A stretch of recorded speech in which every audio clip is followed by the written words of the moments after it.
ahli-ahli yang berhormat, I think as a friendly reminder, we'd like to have ahli-ahli yang berhormat to fill their places on time.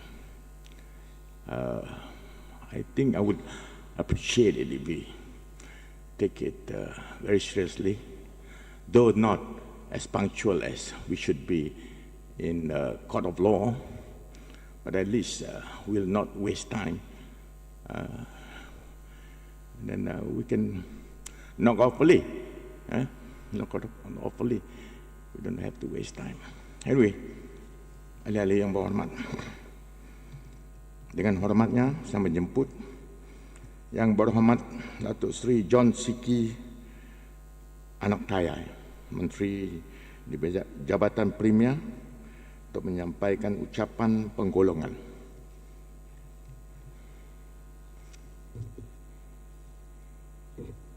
Terima kasih. Selamat petang, salam sejahtera dan salam Sarawak maju makmur. Tuan Speaker, ahli-ahli yang berhormat, Dewan yang mulia ini, terlebih dulu saya ingin mengambil kesempatan ini mengucapkan takziah kepada keluarga yang Datuk Botang Taga yang telah meninggalkan dunia pada 10 Mei 2024 yang lepas. May his soul rest in peace. Dengan kesempatan ini juga saya ingin mengucapkan tahniah kepada Tuan Yang Terutama Yang Pertua Negeri Tun Pahin Sri Dr. Wan Junadi bin Tunku Jaafar yang telah dilantik sebagai Tuan Yang Terutama yang baru. Kita berdoa agar Tuan Yang Terutama sentiasa sihat walafiat dalam menjalankan tugas-tugas harian. Saya juga ingin mengucapkan terima kasih kepada Allahyarham mantan Ketua Menteri Sarawak dan juga Tuan Yang Terutama Tun Prince Sri Abdul Taib bin Mahmud yang telah membawa Sarawak ke satu tahap kemajuan yang sangat membanggakan semasa beliau menjadi Ketua Menteri dan selepas itu menjadi Tuan Yang Terutama Sarawak.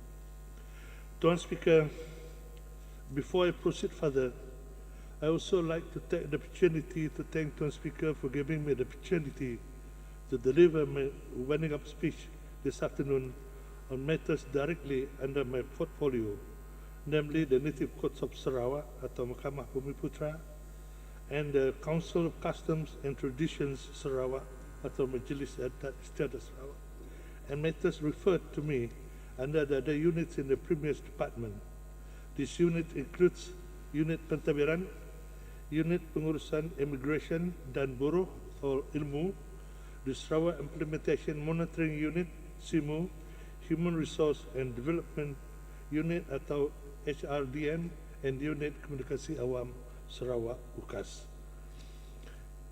Tuan Speaker, now I'd like to update members of this August House on the affairs of the Native Court of Sarawak. An introduction, I wish to bring to the attention of this August House that the native legal system that we have today is a legacy which have inherited since the Raja Brooke era in 1870. This had developed and evolved during the last 154 years to become part of the Malaysian plural legal system until today. The current Native Court of Sarawak came into being with the passing of the Native Courts Ordinance in November 1992. The Office of the Chief Registrar, which oversees and supervises all the Native Courts under the residents and districts, became operational on 1st June 1993. As a unit under the Premier's Department, the Native Courts and the Office of the Chief Registrar have been and are still an integral part of the Sarawak administration under the supervision of Sarawak Secretary. Tuan Speaker, in November 2023, sitting up of this August House, I've informed that recommendation in the master plan on the transformation of Native Code of Sarawak had been presented to the Majlis Mesyuarat Pertama Negeri in July 2023. The Majlis had accordingly considered and duly approved the key recommendations in Transformation Master Plan, and this includes the organizational structuring of the Native Code and the elevation of the status as a unit under Premier's Department. The restructuring is aimed at elevating the Native Code to become independent and autonomous, full-fledged judicial institution similar to the civil and Sharia codes. The restructured Native Codes will have jurisdiction over matters relating to Native laws and custom. For the information of this August House, the proposed restructuring and elevation of the status of the Native Code, which will ultimately result in the transformation of the Native Code, would be carried out in phases up to 2030. The transformation will result in changes in the territory of the Native Code as well as organizational development in terms of operation and manpower recruitment. Tuan Speaker, under the proposed restructuring of the Native Code, the hierarchy of the Native Code will comprise of two layers, which is the Native Subordinate Code and the Native High Code. Under the Native Subordinate Code, there will be the Native Magistrate Court as a court of the first instance, while the Native High Court will involve three layers, namely as the Native High Courts, the Native Courts of Appeal, and the Native Supreme Court as the apex court. This means to say that there will be a new and higher court structure as the apex court under the proposed restructuring exercise. Currently, the highest level of the Native Court hierarchy is Native Court of Appeal, which is constituted by the President of Native Court of Appeal and two members, including the Ketua Majlis Adat Istiadat Sarawak. Tuan Speaker, speaking of the current Native Court of Appeal, I wish to inform and pay tribute to the first President of the Sarawak Native Courts of Appeal. As I mentioned earlier, the Native Court of Appeal is a apex court under our current Native Court system, and the appointment of its President came into being with the passing of the Native Courts Ordinance 1992 by this Dewan in November 1992. I wish to inform the August House that the late Yang Arif Datuk Thomas Akin Anak Jilamin was the first judge to be appointed the President of the Native Courts of Appeal on 18 May 2009. He had served in that position for almost 15 years until his untimely demise on the 12th March 2024. As the Minister in charge of the Native Courts of Sarawak, I'm deeply saddened by the passing of our first President of the Native Courts of Appeal, the late Yang Arif Datuk Thomas Akin. I take this opportunity on behalf of all members of the August House to acknowledge and thank the late Yang Arif Datuk Thomas Akin for his service and contribution as the President of the Native Court of Appeal. He had served the Native Court with a total dedication and commitment after his mandatory retirement from government service in 2009. Tuan Speaker, the restructuring and elevation of Native Court of Sarawak is most appropriate and timely to ensure that Native courts remain relevant and ready to meet the high and demanding expectation of the stakeholders, the Rakyat and the Sarawak government. In context of the post-COVID development strategy PCDS 2030, it is most fitting that the state has a plan to upgrade, elevate, and complete the transformation of the Native Code in phases by the year 2030. As a prerequisite to the restructuring and eventually the elevation of its status as an independent, fully fledged judicial institution, is proposed enactment of the new state laws and amendment to existing law. In this respect, I was informed that the Native Courts of Sarawak will soon present a proposal to the Majlis Mesyuarat Pertama Negeri to seek approval to the introduction of several new state law and the repeal of amendment of existing laws under the jurisdiction of the state to provide the legal framework for the restructuring exercise. In line with the recommendation in the transformation business plan of the Native Code, the new laws which are necessary for the activation phase of the transformation program of the Native Codes are the following. A. New Native Code Bill to replace the current Native Codes Ordinance 1992. B. New Native Code Rule to replace the current Native Code Rules 1993. C. The Native Code Judges Appointment Council and Native Code Judges Remuneration Bill on the appointment and the scheme of service for the Native Code Judges. And then D. Amendment to the Majlis Adat Istiadat Sarawak on the definition of Adat. At this juncture, I would like also to inform this August House that the actual restructuring of the Native Code in terms of its organizational structure, manpower requirement, operation and management can only commence at earnest once the new bill, which I've just mentioned, are approved by the Majlis Mesyuarat Pertama Negeri and eventually passed by this August House. In the meantime, the Native Codes of Sarawak will continue to operate as it is today. Performance by the Native Code in settling cases. Tuan Speaker, allow me now to touch on the performance and operation of Native Codes in the settlement of cases filed before the courts. I am pleased to report that by 30th April this year, out of the total 18,466 registered cases, 12,148 cases, or 66%, have been settled. There are still 6,318, or 34%, outstanding cases.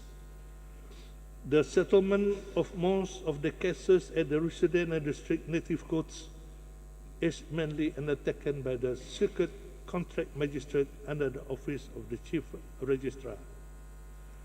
Tuan Speaker, the Chief Registrar of the Native Court Sarawak, together with existing team of 15 Circuit Contract Magistrates, will continue to take every effort to settle the remaining 6,318 outstanding cases, particularly before the district and resident Native Courts. For the last 3 years, cases involving land composition are given priority. This is to ensure that the land disputes over native customary rights do not hamper or slow the implementation of projects in the affected area. Trust account of land composition. Tuan Speaker, since January 2019, the Chief Registrar of the Native Court had been appointed by the Sarawak government to be the controlling officer of the Native Court's trust account. This is the account where land composition involving native customary rights which are under dispute are dispossessed pending the settlement of the dispute through the judicial process of the Native Court. A total of 226 cases involving ringgit Malaysia 12.23 million were handed over to the Chief Registrar in January 2019. Another 64 cases involving ringgit Malaysia 6.64 million were registered up to 30th April, bringing the total number to 290 cases and ringgit Malaysia 18.87 million in compensation. By 30th April 2024, a total of 128 or 44.14% of the total 290 cases have been settled through the Native Courts. The total amount of compensation paid out was 11.353 million ringgit. By the same date, 162 cases are currently outstanding and this involves 7,035 million ringgit.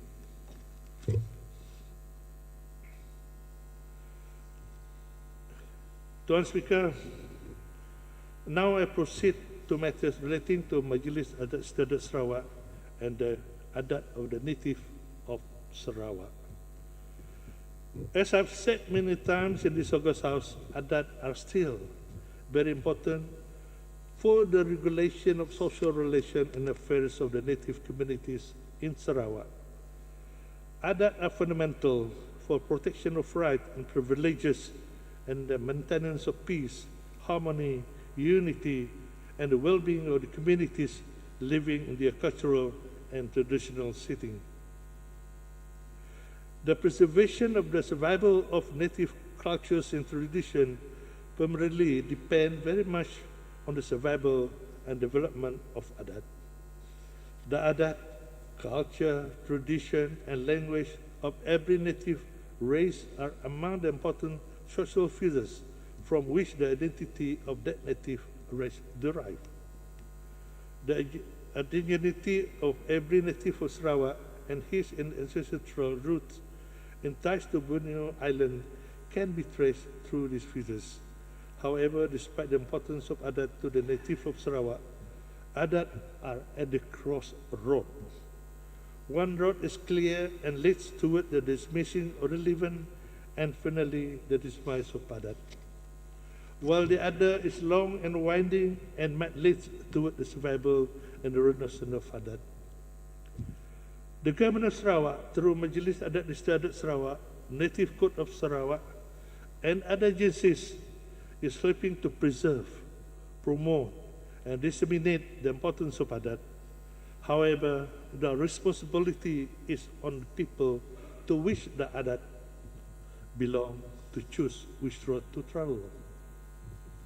Tuan Speaker, Adat are laws, rules, canon, norms, ethics, and values, to name but a few, formulated and evolved from the ancient principles based on social condition, experience, or discovered, or learned through social intercourse by ancestors of the native throughout centuries in the past. During this period, most of them were illiterate in the sense that they had no system of writing and numbering. Furthermore, many of the Adat are intertwined with spirituality because of their supposedly divine origin and spiritual persecution and enforcement. The method of learning and transmission of knowledge on Adat were mainly by oral tradition and by participation and observation. The depository of knowledge was in the memories of every individual in the communities. This system are susceptible to lose due to death or loss of memory. In some cases, the Adat involved in many variations. However, the system is still widely practiced today. The learning and transmission of knowledge on Adat very rarely articulated the principle and rationale underlying the Adat, but just stating the Adat. The judgment were mainly based on treating like cases alike and a very little discussion on the principle of Adat and the reason for the judgment. Even though Adat are ancient in origin, most of the Adat are still used today for the regulation of social relations and affairs of the modern native communities. Tuan Speaker, the flood of social, economic, and political development since Sarawak independence in 1963 had brought tremendous social changes to the native communities.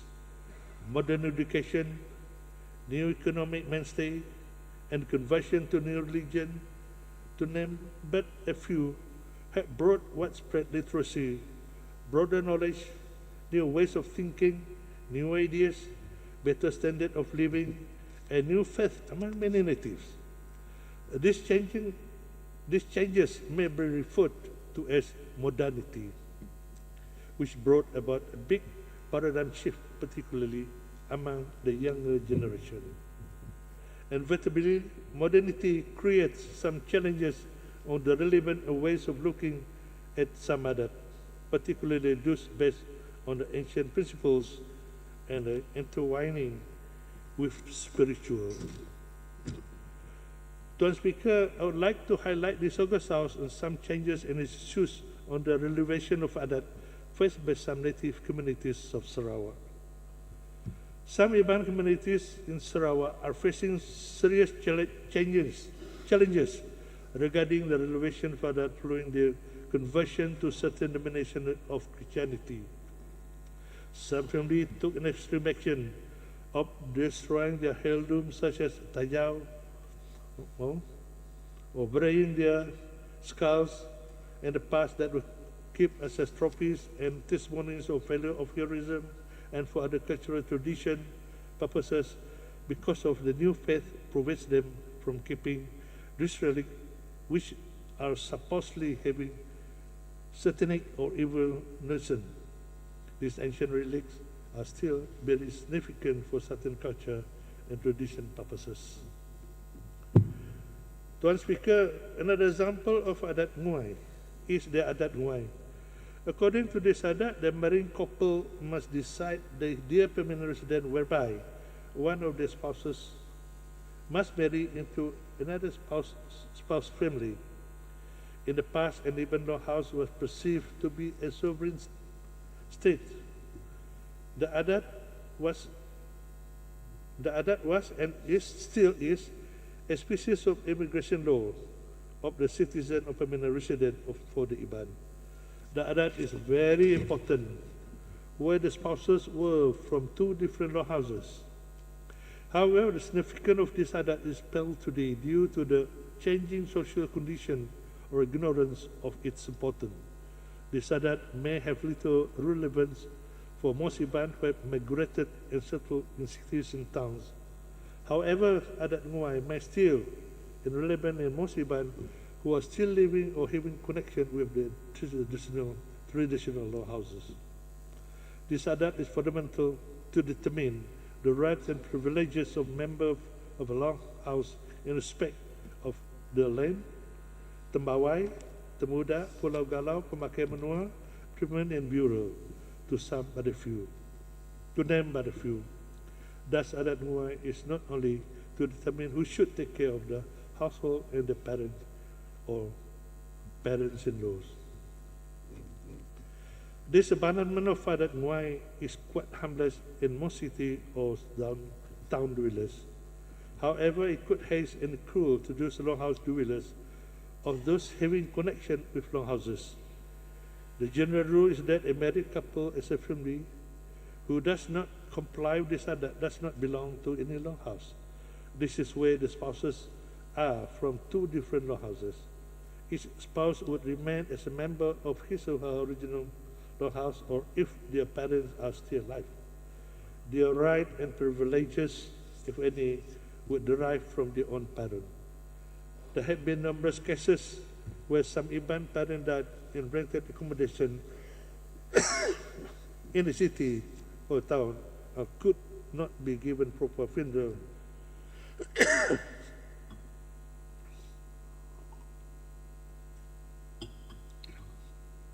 Funeral and bureau rights because of failure to comply with Adat Nguai, and his or her parents both had died.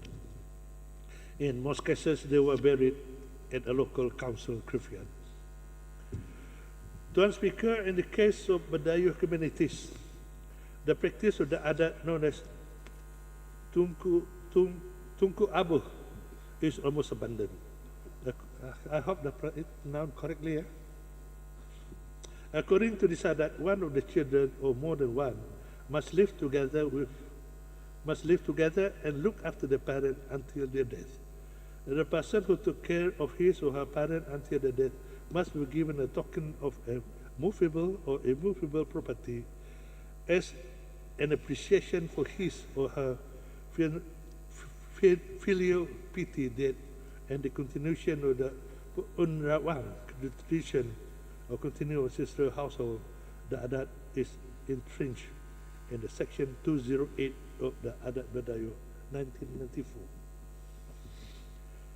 The abandon of Adat Tunku Abuh has led to the reluctance among many children to assume the responsibility of caring their elderly parent. Consequently, some elderly parents are being left alone in the kampong or being sent to old folks home or nursing home.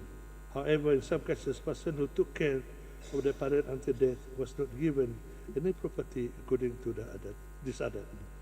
This had led to dispute among siblings during the distribution of their parents' estate.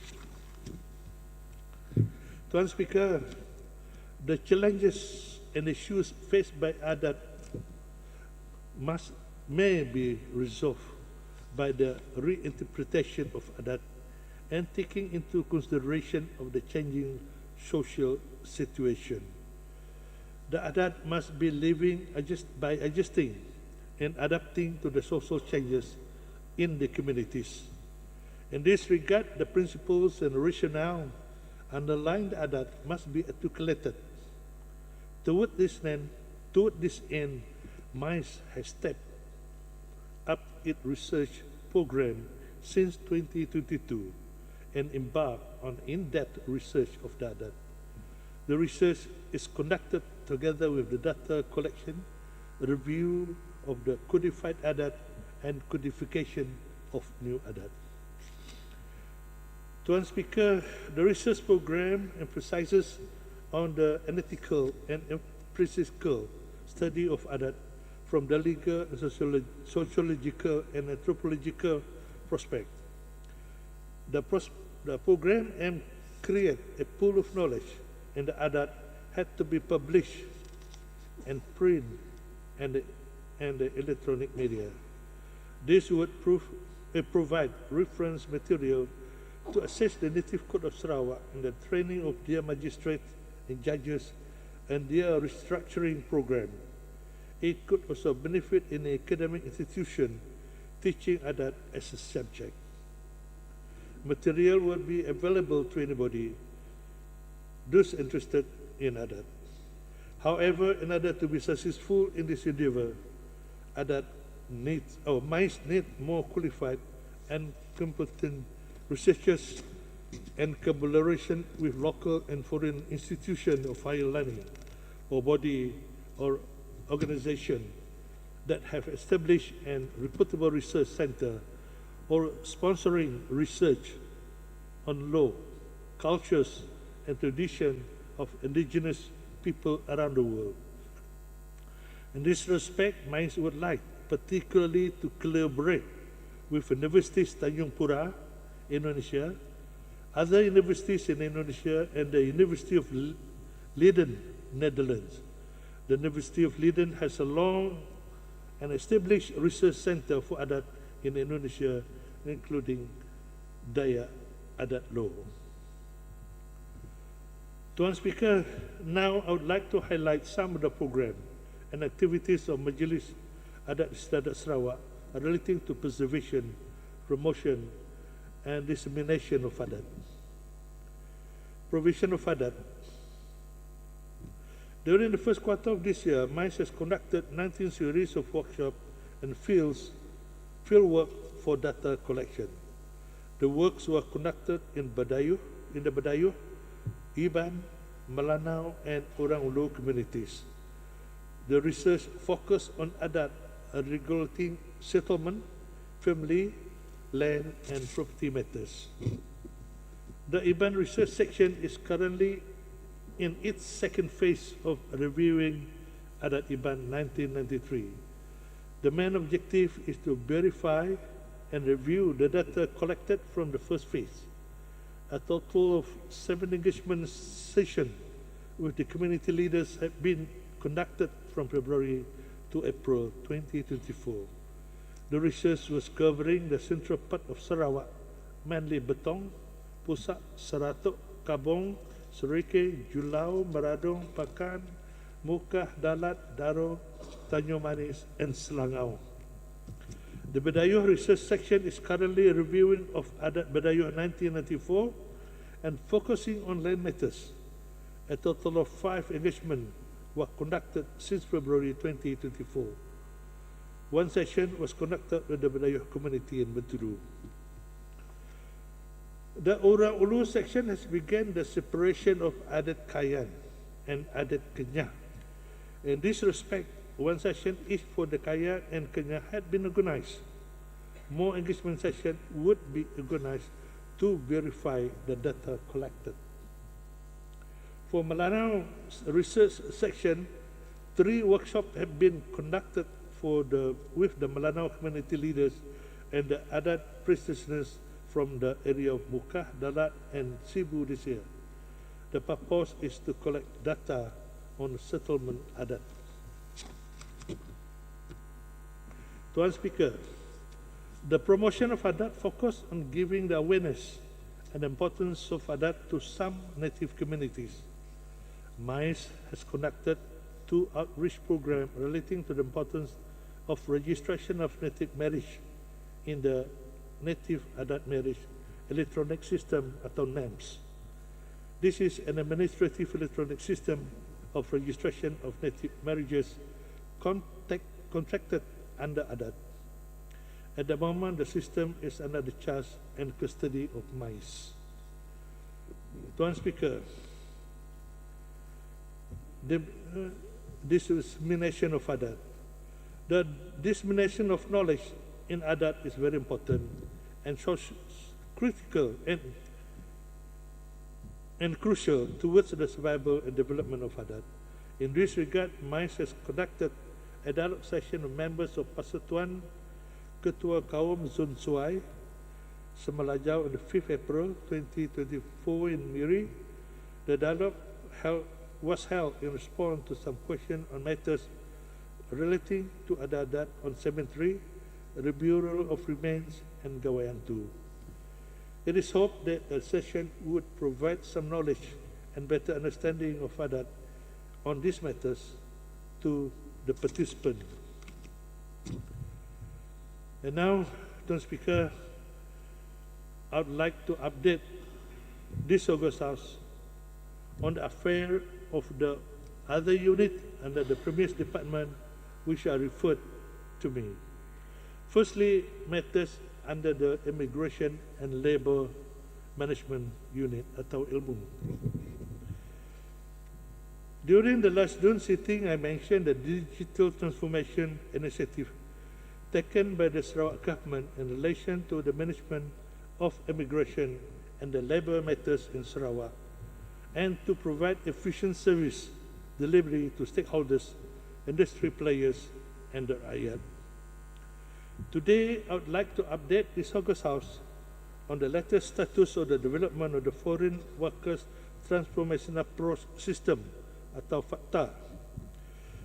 The FACTA system is in its final stage of development and currently undergoing a pilot test which started in the mid of January 2024.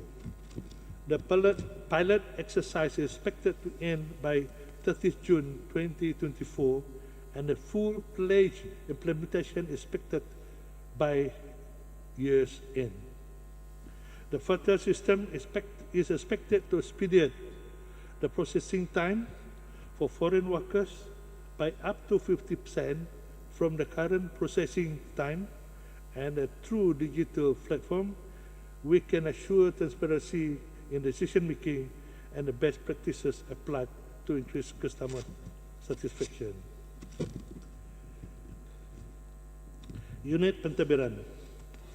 Tuan Speaker, dengan ini saya juga ingin melaporkan perkembangan mengenai perkara-perkara di bawah pentadbiran dan bidang kuasa unit pentadbiran.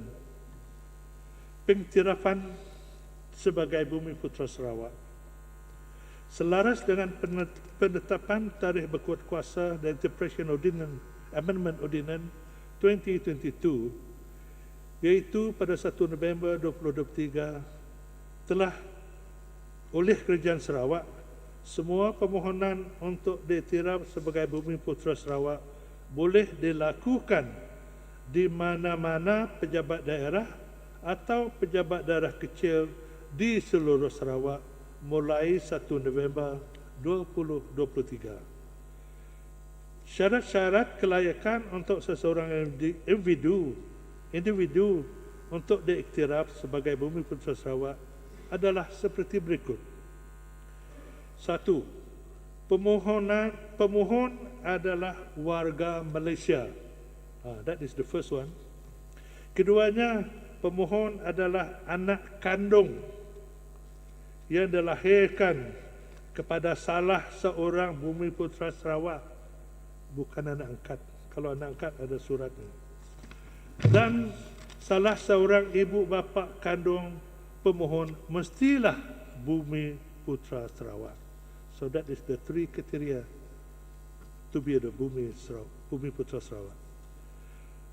Dalam tempoh dari November 2023 sehingga April 2024, sebanyak 1,646 permohonan untuk diiktiraf sebagai Bumi Putera Sarawak telah diterima dan dipertimbangkan oleh Jawatankuasa Pengiktirafan sebagai Bumi Putera Sarawak. Daripada jumlah tersebut, sebanyak 1,338 atau 81.29% permohonan telah diluluskan. Keputusan dan sijil pengiktirafan sebagai Bumi Putera Sarawak telah dikemukakan kepada pejabat daerah dan pejabat kecil yang berkenaan secara berperingkat untuk disampaikan kepada pemohon yang terlibat. Sukacita juga dimaklumkan Kerajaan Sarawak sedang membangunkan aplikasi yang dikenali sebagai Sarawak Native Recognition Application System bagi membolehkan pemohon membuat permohonan untuk diiktiraf sebagai Bumi Putera Sarawak secara atas talian melalui portal sarawak.gov.my dan akan dijangka siap sepenuhnya pada tahun ini.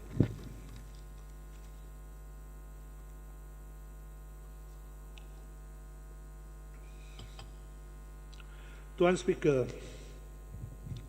urus tabel hal ehwal Ketua Masyarakat dan Ketua Kaum atau KMKK dan Jawatan Kuasa Kemajuan dan Keselamatan Kampung JKK Sarawak. Untuk makluman ahli-ahli yang berhormat di dalam Dewan Yang Mulia ini, Kerajaan Sarawak amat prihatin terhadap pengurusan pentadbiran pemimpin peringkat akad umbi bagi memastikan kecekapan dan keberkesanan penyampaian perkhidmatan kepada rakyat dapat dilaksanakan dengan baik. Setakat ini terdapat sebanyak 7,592 jawatan ketua masyarakat dan ketua kaum, iaitu KMKK, di seluruh Sarawak yang terdiri daripada 41 jawatan temenggung, 88 jawatan pemancar, 542 jawatan penghulu dan 6,921 jawatan ketua kaum.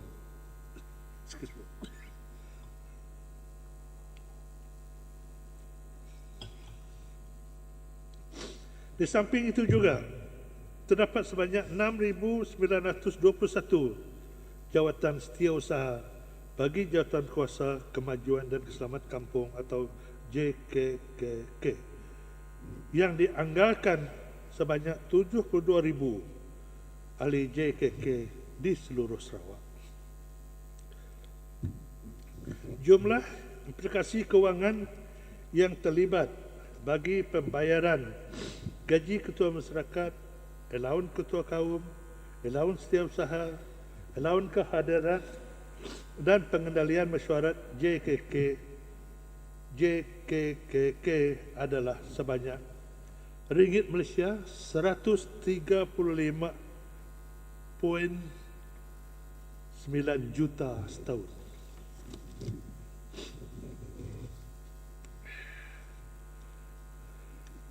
Tuan Speaker, seterusnya saya ingin memberi penjelasan dan maklumat terkini mengenai perkara-perkara yang dibangkitkan oleh ahli-ahli yang berhormat yang dirujukkan kepada saya.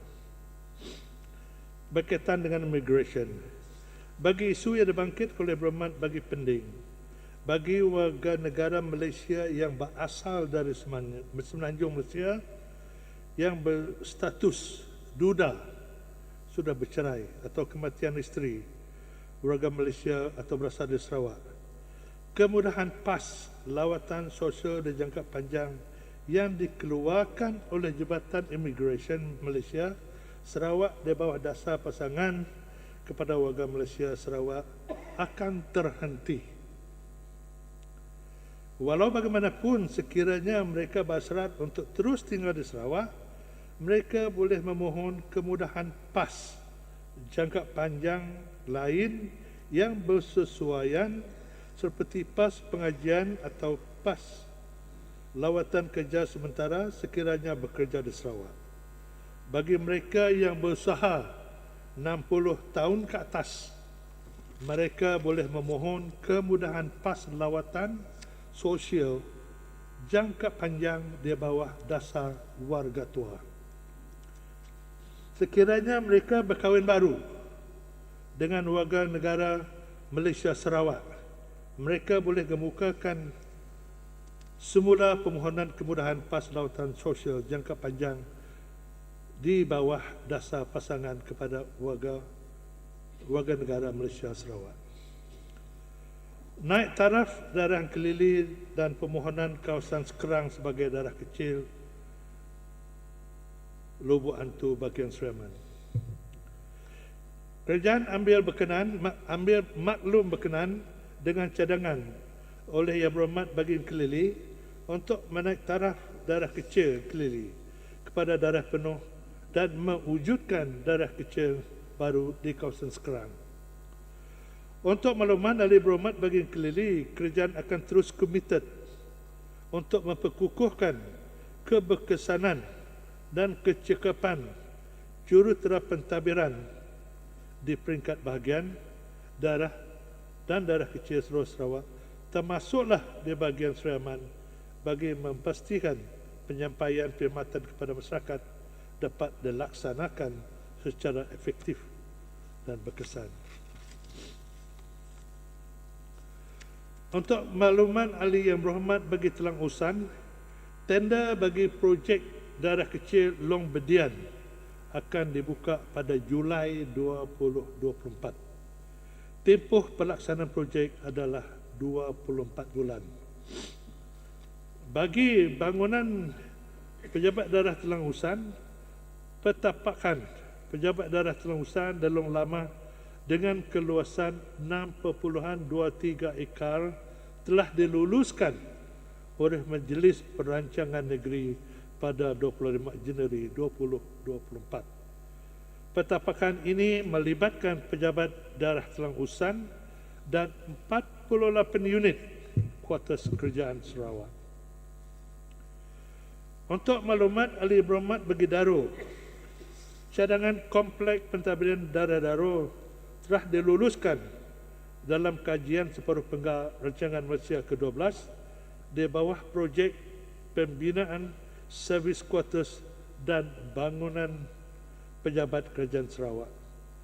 Status projek ini adalah dalam proses permohonan petapakan dan reka bentuk yang dijangka selesai pada penghujung tahun.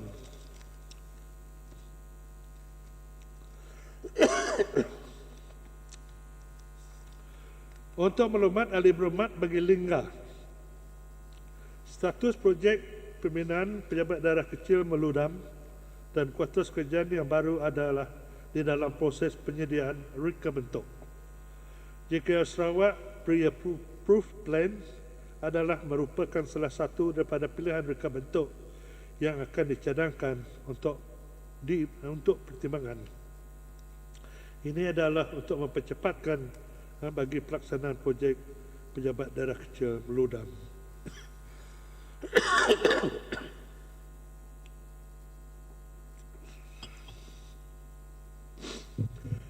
Untuk makluman ahli yang berhormat bagi Semunjan,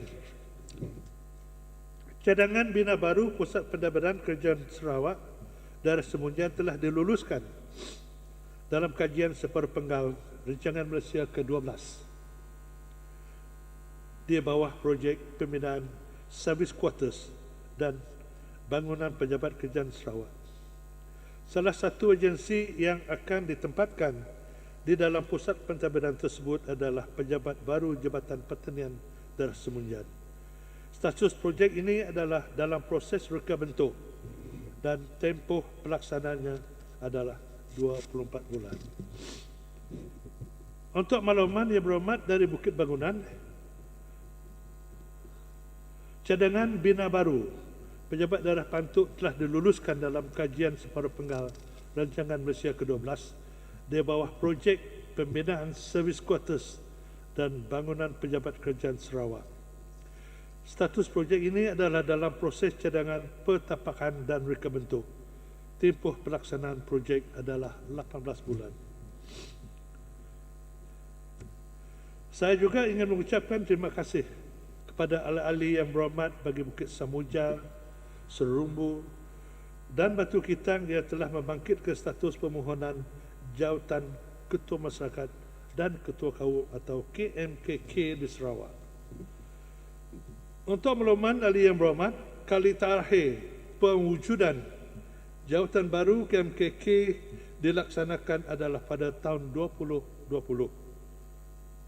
14 tahun yang lepas, yang melibatkan pewujudan sebanyak 1064 jawatan ketua kaum, manakala pada tahun 2021 Kerajaan Sarawak telah mewujudkan sebanyak 67 jawatan baru ketua masyarakat yang melibatkan peruntukan kewang tambahan sebanyak 21 juta setahun bagi membayar kos pembayaran gaji ketua masyarakat, allowance ketua kaum, allowance ketiausaha, allowance pengendalian dan kehadiran ahli JKKK yang terlibat. Setakat ini sebanyak 877 permohonan cadangan pewujudan jawatan baru ketua masyarakat dan ketua kaum telah diterima dari semua bahagian di seluruh Sarawak. Permohonan tersebut telah diteliti berdasarkan keperluan serta kriteria-kriteria umum pewujudan jawatan baru ketua masyarakat dan ketua kaum, dan seterusnya akan dikemukakan kepada kerajaan untuk pertimbangan dan kelulusan. Manpower for the State Civil Service. For the information of the honorable members of the Bedok, Bukit Semuja and Opal Upang, the Sarawak government is continuously reviewing the manpower capacity requirement for the Sarawak Civil Service, including technical and non-technical posts for the agencies which are implementing development project in Sarawak, including the Greater Kuching Coordinated Development Agency atau GKCD. Such efforts are undertaken to facilitate and expedite the implementation of the development project in Kuching and SIARAN Development and SIARAN Division. For the information of this August House, 95 out of 107 technical posts created specifically for the development project for Greater Kuching Coordinated Development Agencies had been filled. The remaining 12 new posts are still in the process of being filled. The Tali-Khidmat system. For the information and development for Kota Sentosa, the Tali-Khidmat system is a central platform established by the Sarawak government for the public to channel their feedback, complaint or compliments by calling directly to the call center, email, website or mobile apps. Unit Communication Awam Malaysia Sarawak, UKAS, which is the owner for the Tali-Khidmat, system is continuously and consistently being heavy engagement with the relevant agencies, either the state or federal, to ensure that they take action to resolve and issues complaints raised by the public as outlined in the client charter.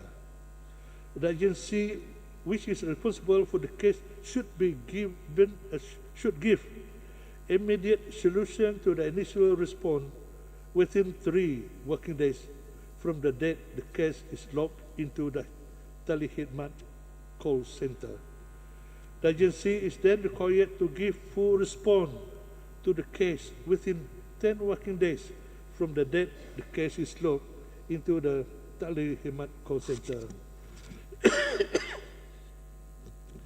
If the agency requires more than 10 working days to give full response to the matters raised by the public, it is required to give appropriate response and monitor the case closely. However, the urgent cases, Telehidmat will contact the agency responsible directly and forward the case to the agency for immediate action. The case will still be logged into the system for further monitoring and response from the agency concerned. Regular meetings and discussion are held with the relevant agencies to ensure that all cases received are resolved accordingly. Should there be any feedback from the complaint that issues were not resolved to the satisfaction, UCAS, through its regular monitoring, will investigate and ensure that the remedial action be taken appropriately. Lastly, Tuan Speaker, Gawai is coming. I wish all the Dayak at this August House and in Sarawak a very happy Gawai Dayak, Gayu Guru Gerai Namai. And with this last word, I fully support the motion and appreciation to Yang Pertama Yang di-Pertuan Negeri Sarawak opening speech on the first meeting of the third session of this 19th Sarawak Legislative Assembly. Sekian, terima kasih. Terima kasih Yang Berhormat Menteri.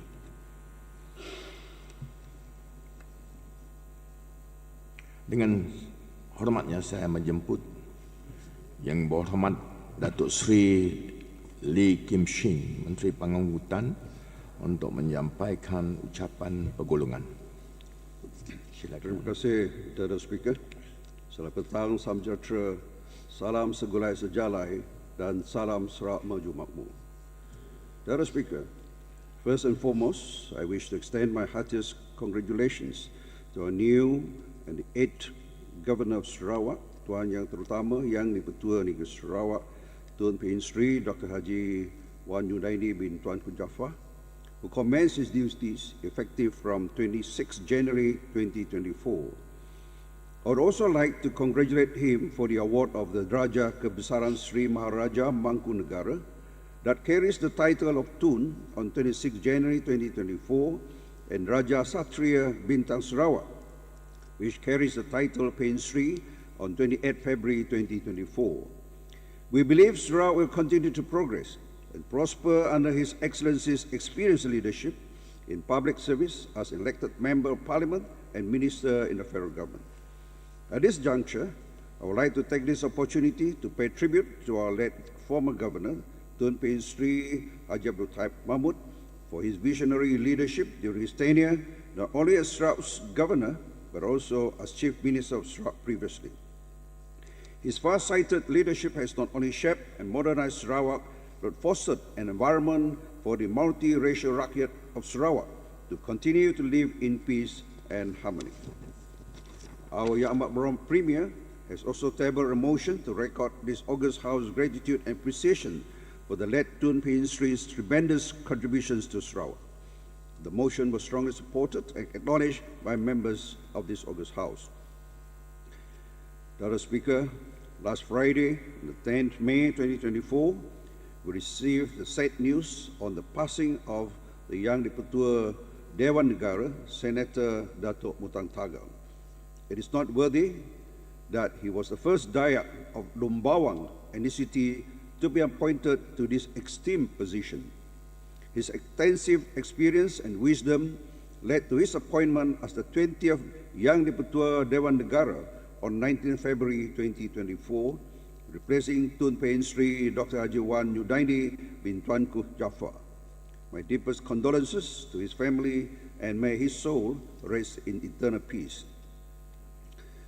Dr. Speaker, I wish to congratulate our former Secretary of the Sarawak Legislative Assembly, who is now a member of Dewan Negara, effective from 5th March 2024, the Honorable Senator Tuan Peli Peter Tinggom. We appreciate all his contributions while serving as the Secretary of the Sarawak Legislative Assembly. And congratulations to our newly appointed Secretary of Sarawak Legislative Assembly, Tuan Nur Azhar bin Bujan, who commenced duty effective from 28 March 2024. I wish him all the best in carrying out the duties entrusted to him with dedication and enthusiasm. Dr. Speaker, I commend and resonate with Tun Pehin Sri's speech on the first day of the Legislative Assembly, that the remarkable achievements of Sarawak stands as a testament to the successful implementation of various impactful initiatives, programs, and high-impact projects across diverse economic sectors. We have a clear and inclusive strategic development plan in place under the leadership of our Yang Amat Berhormat Premier. I'm confident that Sarawak's economy will not only continue to thrive, but also to emerge as a significant contributor to Malaysia's economic landscape.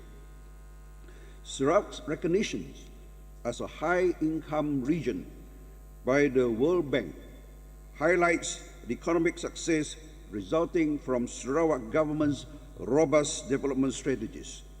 I believe that this prosperity will benefit all segments of society, aligning with our commitment to social inclusion through efforts to enhance household income.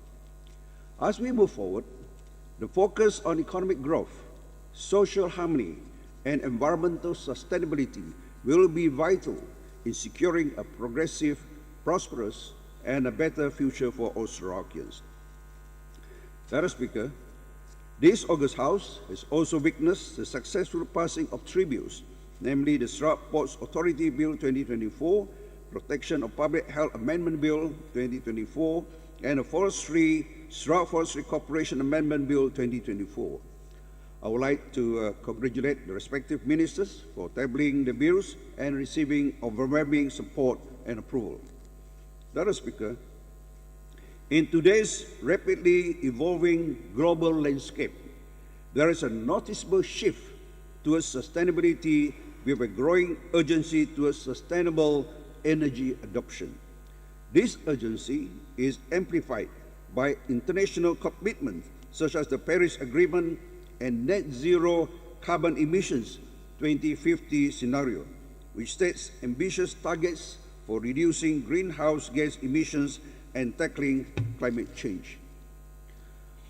On a national level, Sarawak has contributed to Malaysia's recognitions for its rights in energy transition, ranking as the leading country in Southeast Asia, according to the Energy Transition Index 2023 by the World Economic Forum. Our National Energy Transition Roadmap outlines our target to significantly reduce greenhouse gas emissions by over 10,000 gigagrams carbon dioxide equivalent per year and cut carbon intensity against GDP by 45% by 2030 compared to the 2005 baseline. These targets are not only merely aspirations, but concrete actions that demonstrate our country's dedication to combating climate change. Under the visionary leadership of our Yang Amat Berhormat Premier, Sarawak is firmly aligned with this global movement towards sustainability. Sarawak is playing a significant role in contributing to this initiative and leading in harnessing the potential of hydrogen as a clean and renewable energy source. It is important to highlight the crucial role of transport in this endeavor. Transport, being a significant contributor to carbon emissions, is a focal point for transformation towards cleaner and greener initiatives, and one of our key initiatives in contributing to this overarching goal is the integration of hydrogen as a clean and renewable energy source, empowering our Kuching Urban Transportation System project. The integration of hydrogen-powered vehicles in KUTS is a tangible step towards promoting sustainable mobility within our urban centers. In addition to hydrogen, we are also exploring other innovative solutions to make our transport sector more sustainable. Initiatives such as promoting electric vehicles, enhancing public transport infrastructure, and implementing smart mobility solutions are all part of our comprehensive strategy. Dr. Speaker, my ministry recently participated in the Singapore Maritime Week in April 2024, which brought together maritime and port representatives from over 40 countries.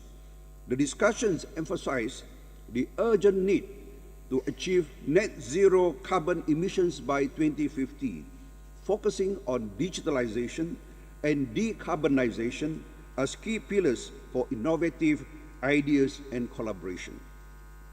It was acknowledged that transitioning to green energy presents a great challenge for the maritime industry due to a lack of specific fuel replacement for fossil fuels.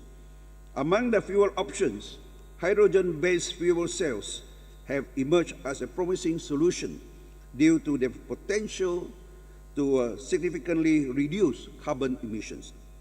This was further reinforced by insights from the International Energy Agency IEA report 2023, which was also highlighted during the event. The report projects ammonia as the leading propulsion fuel by the year 2050, followed by biofuels, hydrogens, electricity, and methanol, as shown in the graph display on the screen. I would like to highlight several issues and challenges presented during the Singapore Maritime Week 2024. One, maritime industries contribute 2% of global carbon emissions. Two, industry players must play their part to achieve 80% reduction by 2040 and zero emissions by 2050. Three, green energy for marine propulsions is emphasized with consideration of global availability, bunkering facilities, storage, and safety measures.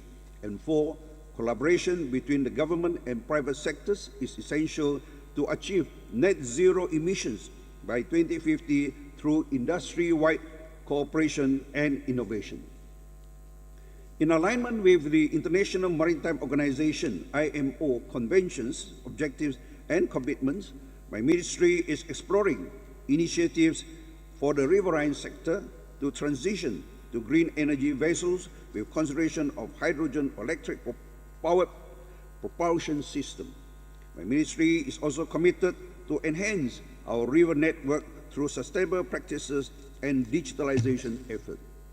Dr. Speaker, for the aviation industry, the International Civil Aviation Organization, ICAO, has addressed 5 challenges and opportunities facing the global aviation industry. These include safety, air navigation capacity and efficiency, security and facilitation, economic development of air transport, and environmental protection. Enhancing safety standards through regulatory oversight and international cooperation is crucial for maintaining trust in air travel. The industry aims to achieve zero fatalities by 2030 by adapting to innovative technologies while improving overall network performance. Given the projected doubling of global air transport capacity by 2030, there is a crucial need to increase air navigation capacity and improve efficiency in air traffic management. This involves harmonizing activities, maximizing existing technologies, and integrating next generation's innovation. Addressing the environmental impact of aviation activities is a pressing concern, as it involves promoting sustainable practices, technological innovations, and initiatives like COSIA, that is Carbon Offsetting and Reduction Scheme for international aviation, to mitigate emissions and noise pollution.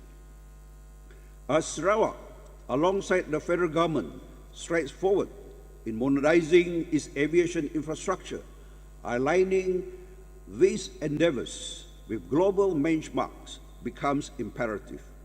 This alignment not only boosts operational efficacy, but also fosters seamless connectivity, propelling Sarawak into a new era of air travel excellence, both domestic and internationally. The global energy transition towards net zero carbon emissions by 2050 requires collective action and unwavering commitment among all parties. Sarawak's proactive approach towards sustainability and environmental stewardship underlines our commitment to drive sustainable growth and ensure a cleaner, greener, and more sustainable future for all.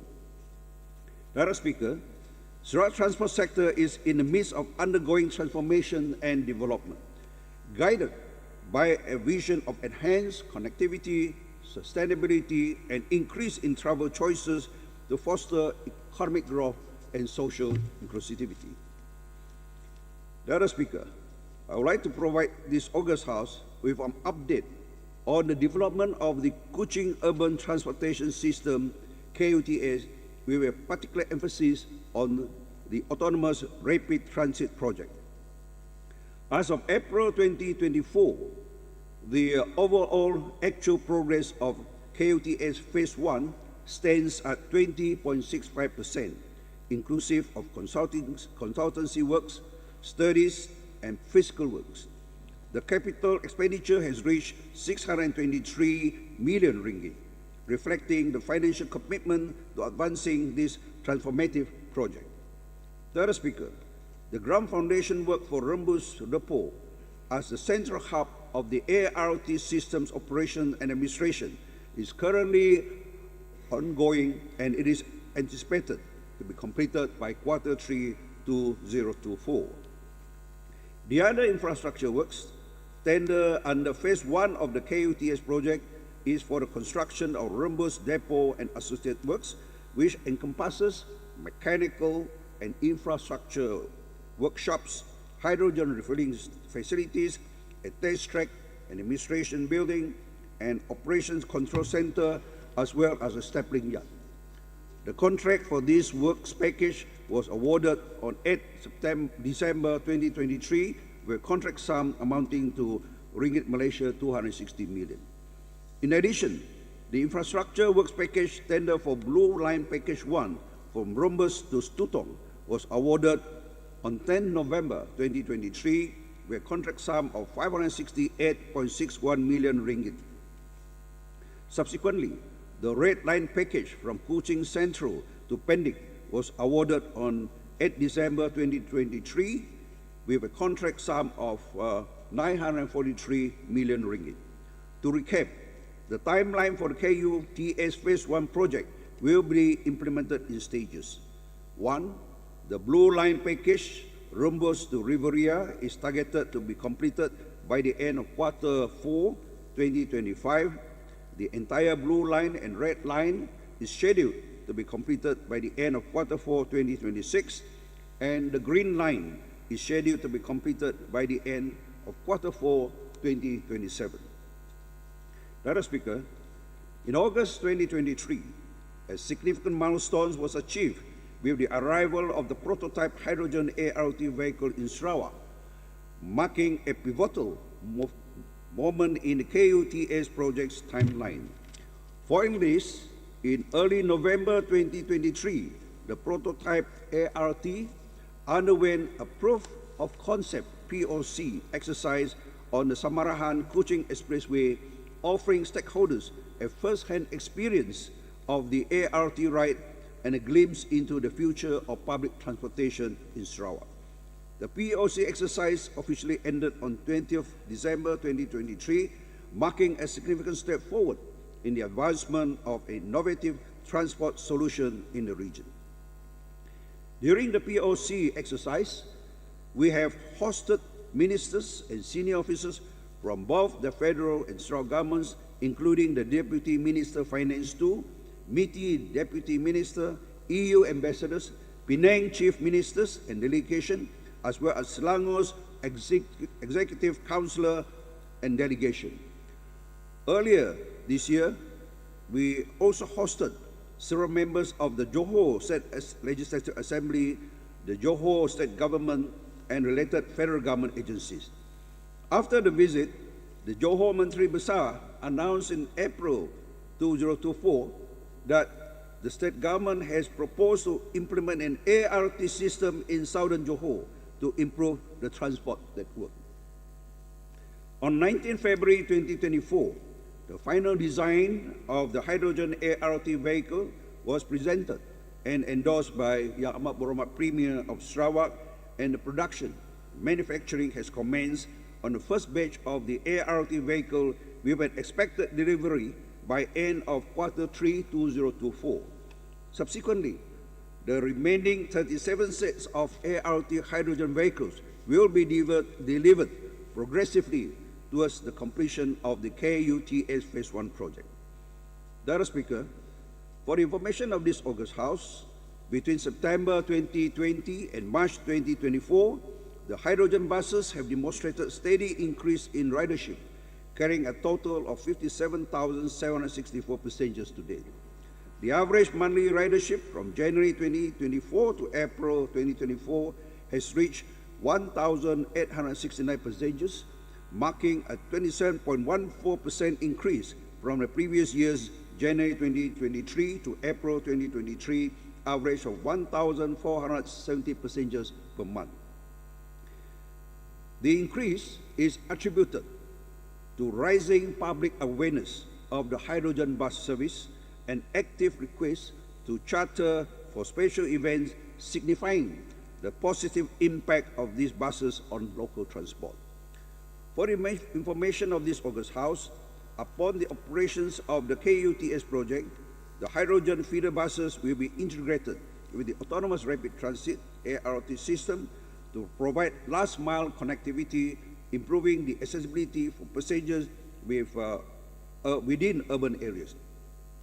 It plays a crucial role in improving the overall KUTS interconnectivity as well as promoting sustainable urban mobility. With Sarawak's journey into hydrogen as a renewable energy and the commitment of Sarawak government towards green mobility, hydrogen feeder buses will be procured in the coming years in stages. These hydrogen feeder buses represent a leap towards sustainable urban transportation. Dr. Speaker, my ministry through the Sarawak Urban Traffic Management Committee and Sarawak Public Transport Committee, SPTC, will continue to carry out its role in managing public transport and urban traffic. These committees will discuss appropriate solutions to address identified issues in the different divisions, such as traffic congestion, movement of goods and people, quality of transport services provided, and demands in different modes of transport. Dr. Speaker, since May 2020, the Sarawak government has implemented the RM1 flat rate bus fare subsidy program with the objective to reduce financial burden of B40 group in terms of their transport costs, reduce traffic congestion, and to promote the usage of urban public transport. I'm pleased to report to this August House that the success of the ringgit flat rate bus fare subsidy program can be observed through the substantial increase in ridership and increase in the number of public bus routes. Our analysis shows that the ridership has increased up to 57% since implementation. From approximately 200,000 ridership per month in 2020, the ridership has risen to almost 360,000 riders per month in 2023. This shows that the program has received overwhelming response from our rakyat on the use of our buses for daily commute. The positive impacts of the program includes an increase in the number of stage buses operating in Sarawak from 115 buses in 2021 to 131 buses in 2023. With more buses on the road, commuters can expect shorter waiting times and more frequencies, making public transport a more reliable, convenient, and attractive option. It is crucial for my ministry to constantly review the implementation of the subsidy program and its performance. In this regard, upon reviewing the objective, it was decided that the revised program will continue to address its goal by including only routes within 40 kilometers of urban areas. This strategic adjustment serves as a crucial step towards optimizing the program impact and ensuring that it remains aligned with its goal. By focusing on routes closer to urban centers, we aim to enhance accessibility and maximize the program benefit for rakyat while streamlining its operational efficiency. Currently, the program involves 11 bus companies operating on 47 routes in the urban areas of Kuching, Samarahan, SIARAN, Srike, Miri, and Bintulu. Dr. Speaker, apart from the ringgit flat bus fare subsidy program, my ministry is constantly working closely with the Commercial Vehicle Licensing Board Sarawak under the federal government to implement the stage bus services transformation program in Kuching Division. The Ministry of Transport Malaysia has allocated a sum of 17.6 million for the implementation of the program for the year 2023 to 2028. SBST was established by the federal government in 2015 to provide a simple, stable, and interconnected public transport service network. These initiatives aim to increase the use of public transport and further foster people's interest in using public transport instead of their personal vehicles. My ministry, together with the federal government, will look into the expansion of the program to other major divisions to provide reliable and convenient public bus transportation. Madam Speaker, following the success of Yayasan Sarawak free school bus program in Kuching, Miri, and Cebu, my ministry and Yayasan Sarawak plans to expand the programs to other divisions. The Sarawak government, Yayasan Sarawak, through the implementation of this program, aims to ease the burden of school students from B40 families by providing free bus transport service. Additionally, it also targets to overcome the problem of dropouts among students due to transportation constraints. As of April 2024, it has benefited a total of 9,095 students in Kuching, Cebu, and Miri division. The program currently involves a coverage of 61 schools and 116 operators throughout the three divisions. As a continued effort on digitalization, the program's My Yayasan system, electronic card, has been implemented recently in Cebu division starting 1st April 2024. Both the Kuching and Miri divisions have started utilizing the electronic cards since 2023. My ministry will expand the free school bus program to Limbang division by Q3 2024 and to other divisions in stages. Dr. Speaker, one of the key initiatives in transforming our urban traffic management involves the integration of smart traffic lights through the Sydney Coordinated Adaptive Traffic System, or SCATS, aimed at markedly improving transport efficiency and safety across the city. These intelligent traffic signals, driven by real-time data and AI capabilities, enable adaptive signal timing to ease traffic congestion, shorten travel durations, and bolster overall safety. The success of this plan relies on strong teamwork with city councils, transport agency, and law enforcement. In addition, the intelligent traffic signals will integrate with the ART Transit Signal Priority, or TSP, to enhance and coordinate the safety of ART vehicles with all other road users where signal priority right of way will be given to ART vehicles.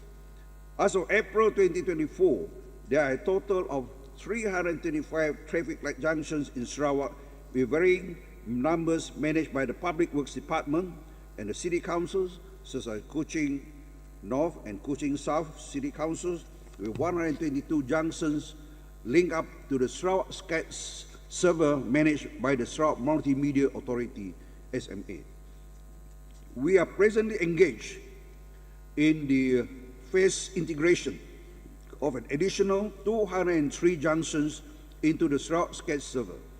These progressive efforts aim to establish an integrated coordination among junctions governed by different authorities, facilitating unified traffic management planning across Sarawak.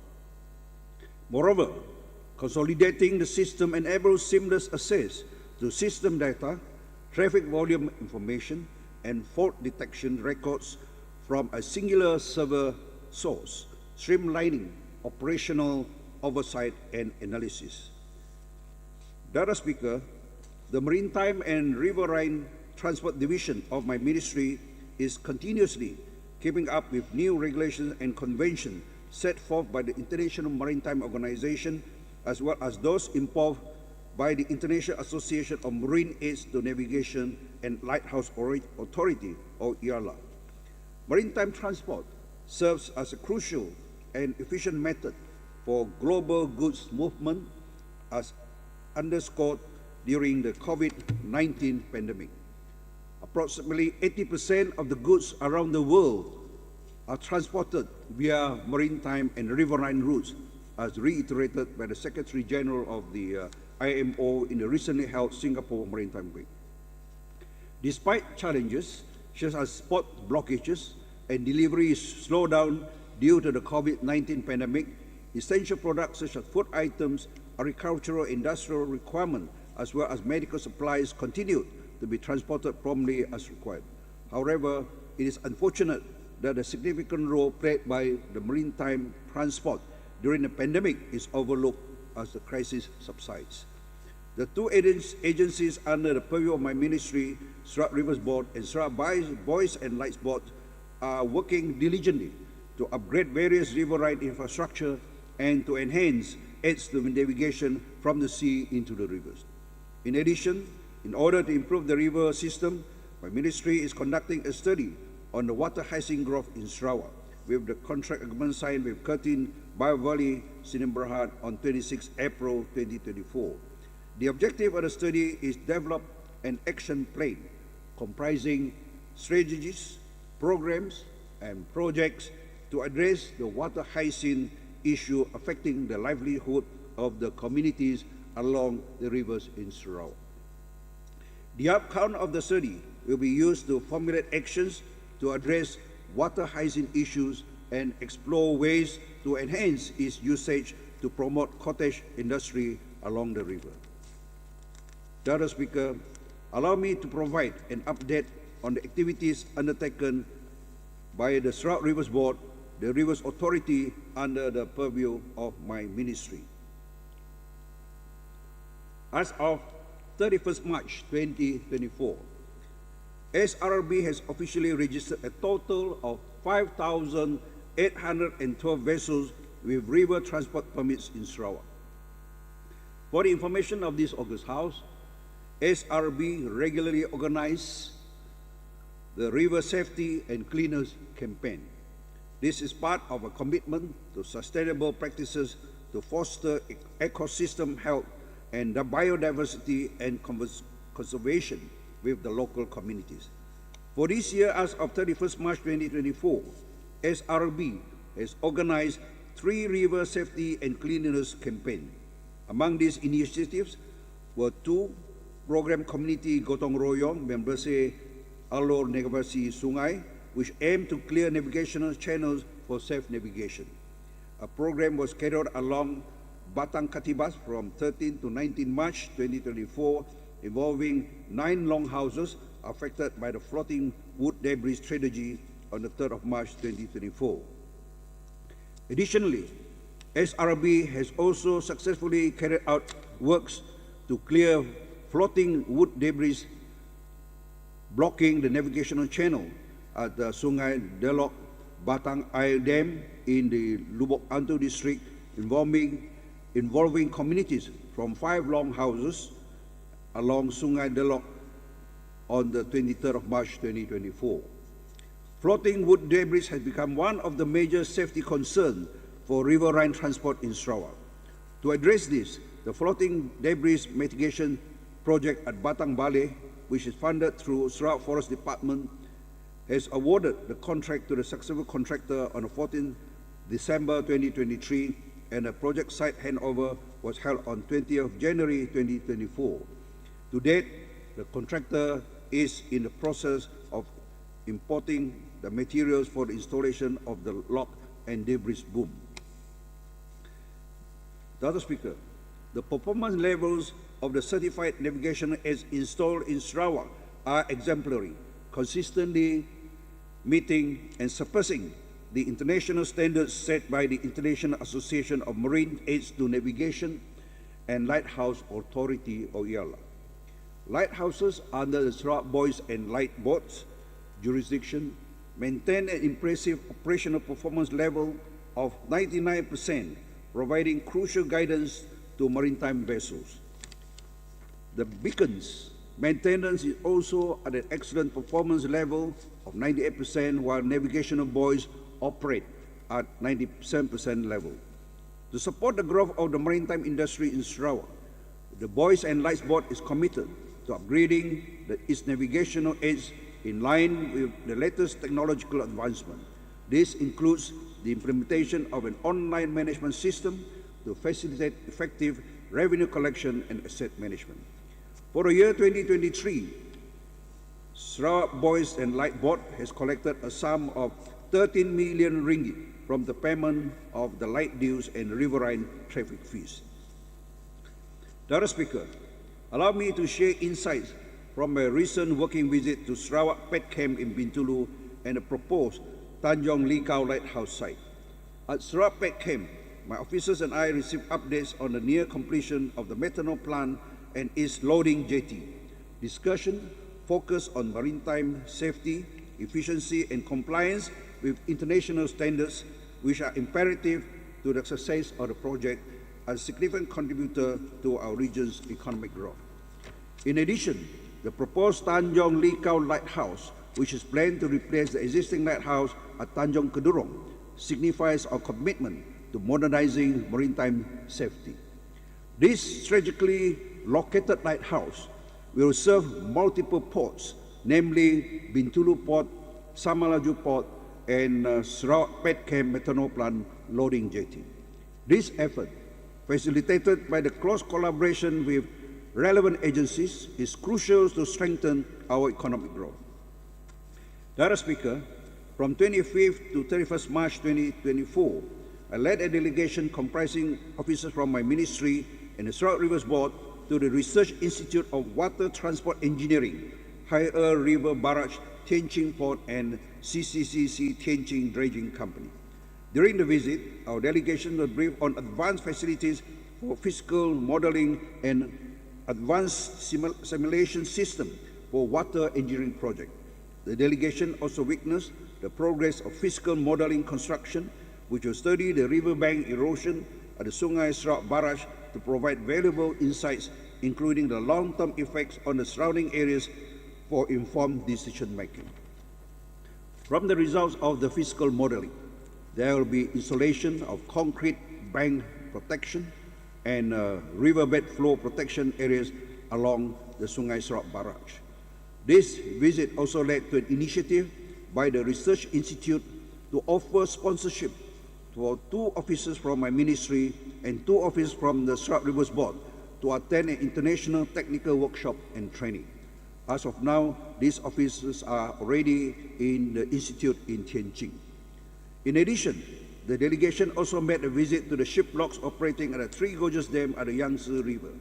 The newly upgraded ship locks were also physically modeled in the STEM Research Institute to achieve the highest level of efficiency and with minimal negative effects. Learning from this visit, my ministry will be developing plans for projects to enhance the safety of the river as well as the infrastructure for various economic activities as catalysts for local enterprises. Mr. Speaker, I would like to inform this August House on the development of the aviation industry in Sarawak.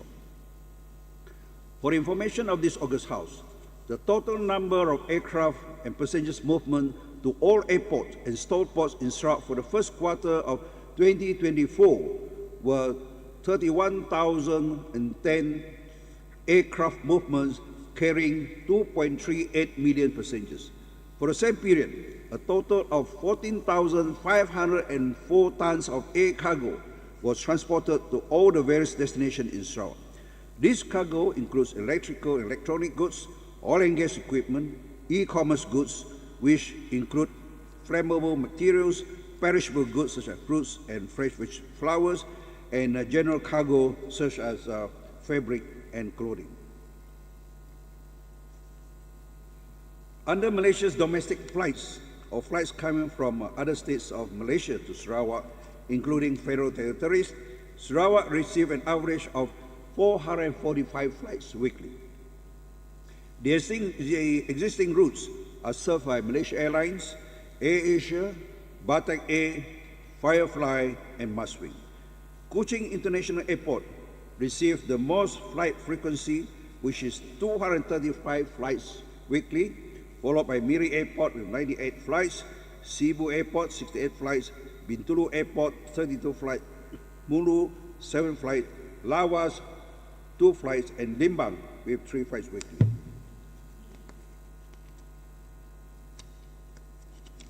Mr. Speaker, for Sarawak domestic flights or scheduled flights within Sarawak, there was an average of 614 flights weekly in the first quarter of 2024, connecting Sarawak major cities, towns, and rural settlements under rural air services. Miri Airport manned the highest number with 173 flights weekly, followed by Kuching, 149 flights, Cebu, 68 flights, and Bintulu, 43 flights, while the remainder of the flights were to the smaller airports and stall ports. The flight operations were operated by AirAsia, Firefly, and Maswing.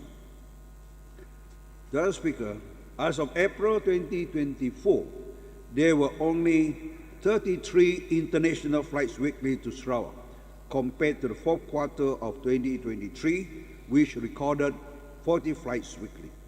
This is due to AirAsia flight suspension for Singapore, Miri, and Singapore Cebu routes, and Malaysia Airlines suspension for the Singapore Kuching route. The reason for the suspension were mostly due to low load factor, and the airlines have been facing losses in servicing the routes. Alternatively, I am pleased to announce to this August House that the routes vacated by AirAsia will be serviced by Scoots Airline, which is planning the inaugural flights on 5th June 2024 with Singapore Cebu route, 3 flights weekly, and Singapore Miri route, 4 flights weekly. Additionally, AirAsia X Indonesia has increased their weekly flights to the Jakarta and Kuching route from 3 flights weekly to 7 flights weekly, while Royal Brunei Airlines has increased their flight from twice weekly to 4 times weekly between Bandar Seri Begawan and Kuching. Mr. Speaker, it is commendable that my ministry, in collaboration with the Ministry of Transport Malaysia, Aviation Commission, and Maswing, is taking proactive steps to maximize the efficiency of the Rural Air Services RAS through the Public Service Obligation. The introduction of the hybrid flexi plan to optimize government subsidies while managing capacity and demand during peak and off-peak periods reflect a strategic approach to ensure the sustainability and accessibility of air travels in rural areas. The figures for the first quarter of this year, with Must-Wing flying a total of 75,933 passengers and 287 tons of cargo within RS route, demonstrates the importance and demand for air connectivity in this region. It underscores the significance of the efforts undertaken by my ministry and the stakeholders to provide essential services to rural communities. Madam Speaker, my ministry is fully aware of the demand for air travel during festive season and school holidays. In this regard, my ministry is working closely with the Ministry of Transport Malaysia, BAVCOM, and the airlines to ensure enough flights and seats are available for various route destinations at an affordable airfare. My ministry has written and engaged with the relevant airlines to increase flight frequency during festive season, including for the upcoming Gawai Dayak celebration. During the Chinese New Year in February 2024, the federal government has introduced the midnight flight at 298 ringgit one way. Additionally, in the last Hari Raya Aidilfitri, the federal government, through the Ministry of Transport Malaysia, has also introduced the 298 midnight extra flight, while the airlines had added 30 extra flights with more than 15 upgraded aircraft from Boeing 737-800 and Airbus 320 to Airbus 350, which can carry up to 300 passengers per flight.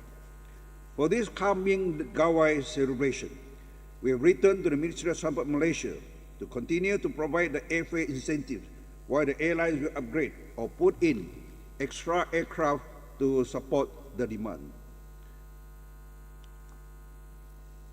In this regard, my ministry would like to encourage returning Sarawakian to plan their journey ahead and book their flight early to get the best airfare and promotional flight.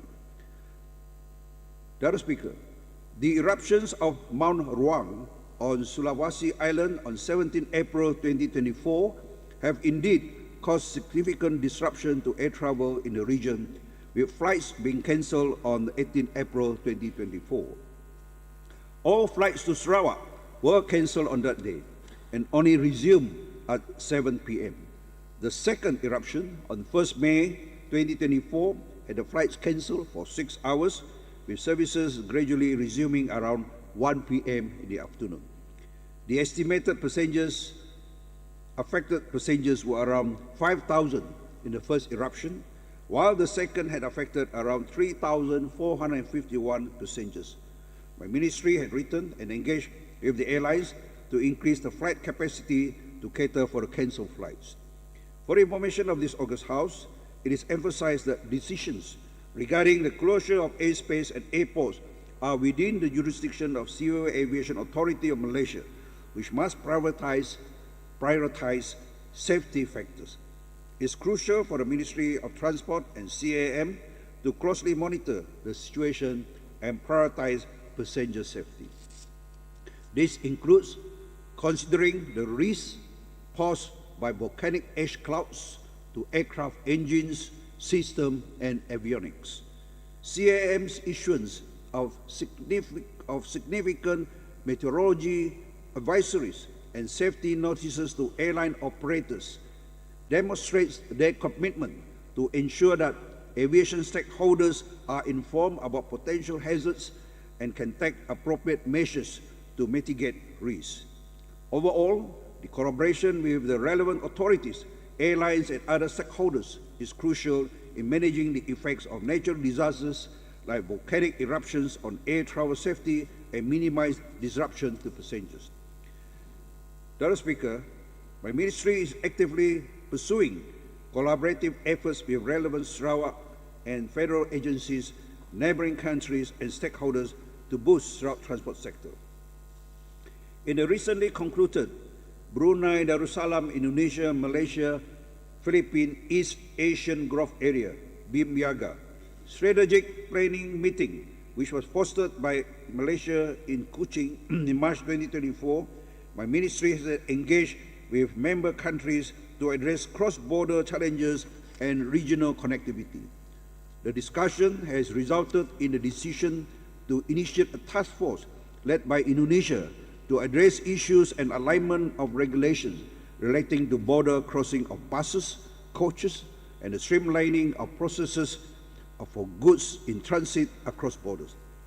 During the meeting, Malaysia also presented our digital driving license initiative. It was collectively agreed that further discussion among member countries are necessary to streamline digital permits in alignment with the ASEAN framework agreements on cross-border to promote cohesiveness and foster greater connectivity. Similarly, enhancing air connectivity was also deliberated with focus on establishing air routes to facilitate regional integration and promote a smoother air travel experience. These concerted efforts are necessary for member countries to harness the potential of BIM-IAGA and enhance cooperation for shared prosperity and development. Madam Speaker, my ministry is committed to devise both immediate and long-term strategies to enhance border crossing experience for travelers. Acknowledging the constant heavy traffic congestion experienced by travelers at border checkpoints, especially at the northern region, my ministry has studied and proposed improvement works to alleviate the congestions and enable smooth traffic flow. On 7 March 2024, the Sarawak government approved ringgit 4 million allocation to enhance facilities at the Sungai Tujuh Immigration, Custom, Quarantine and Security Complex. These improvements include the addition of new lanes and counters, as well as upgrading other ancillary facilities serving as immediate measures to mitigate long outstanding congestion issues. Moreover, I have also visited the Sri Kin ICQS with my ministry officers recently on 30th April 2024, alongside the relevant agencies, and we anticipate the new 50 million ringgit ICQS complex to commence work this year on a 28-hectare land. I have attended site discussion on 2 ICQS checkpoints on 2nd May 2024, namely Mangkalap and Panduruan, to address the traffic congestion. My ministry will continue to work closely with the relevant agencies to examine and tackle similar congestion challenges at other ICQS checkpoints in Sarawak, which are the Merapok checkpoints from Lawas to Sabah and Tedungan checkpoint from Limbang to Brunei. Madam Speaker, my ministry has been actively collaborating with various federal entities such as the Ministry of Transport Malaysia, the Civil Aviation Authority of Malaysia, Malaysia Airports Holding Berhad, to enhance aviation standards and operations within the region. Discussion with CAM have focused on refining drone procedures, increasing awareness of drone regulations, which are crucial steps towards integrating modern technologies safely into existing aviation frameworks. In addition, Ministry of Transport Malaysia is establishing a National Airport Performance Committee aimed at ensuring the facilities and service performance at airports across Malaysia adheres to international standards. The ministry will be part of the committee in ensuring all Sarawak airports are taken into consideration and address airport issues. My ministry has taken proactive steps by conducting regular visits to all Sarawak airports and starports. These inspections serve to provide valuable recommendations for action by the NAP committee, thereby contributing to the continuous improvement of aviation standards and operation in Sarawak. I've also highlighted the necessity of upgrading facilities in Sarawak Airport and reminding Malaysia Airport Holding Berhad of the airport's role as a gateway into Sarawak. In this regard, Malaysia Airport Holding Berhad will call a tender in June 2024 to completely renovate all toilets at Kuching International Airport. In parallel to this discussion, there has been a significant push towards improving infrastructure at key airports within Sarawak.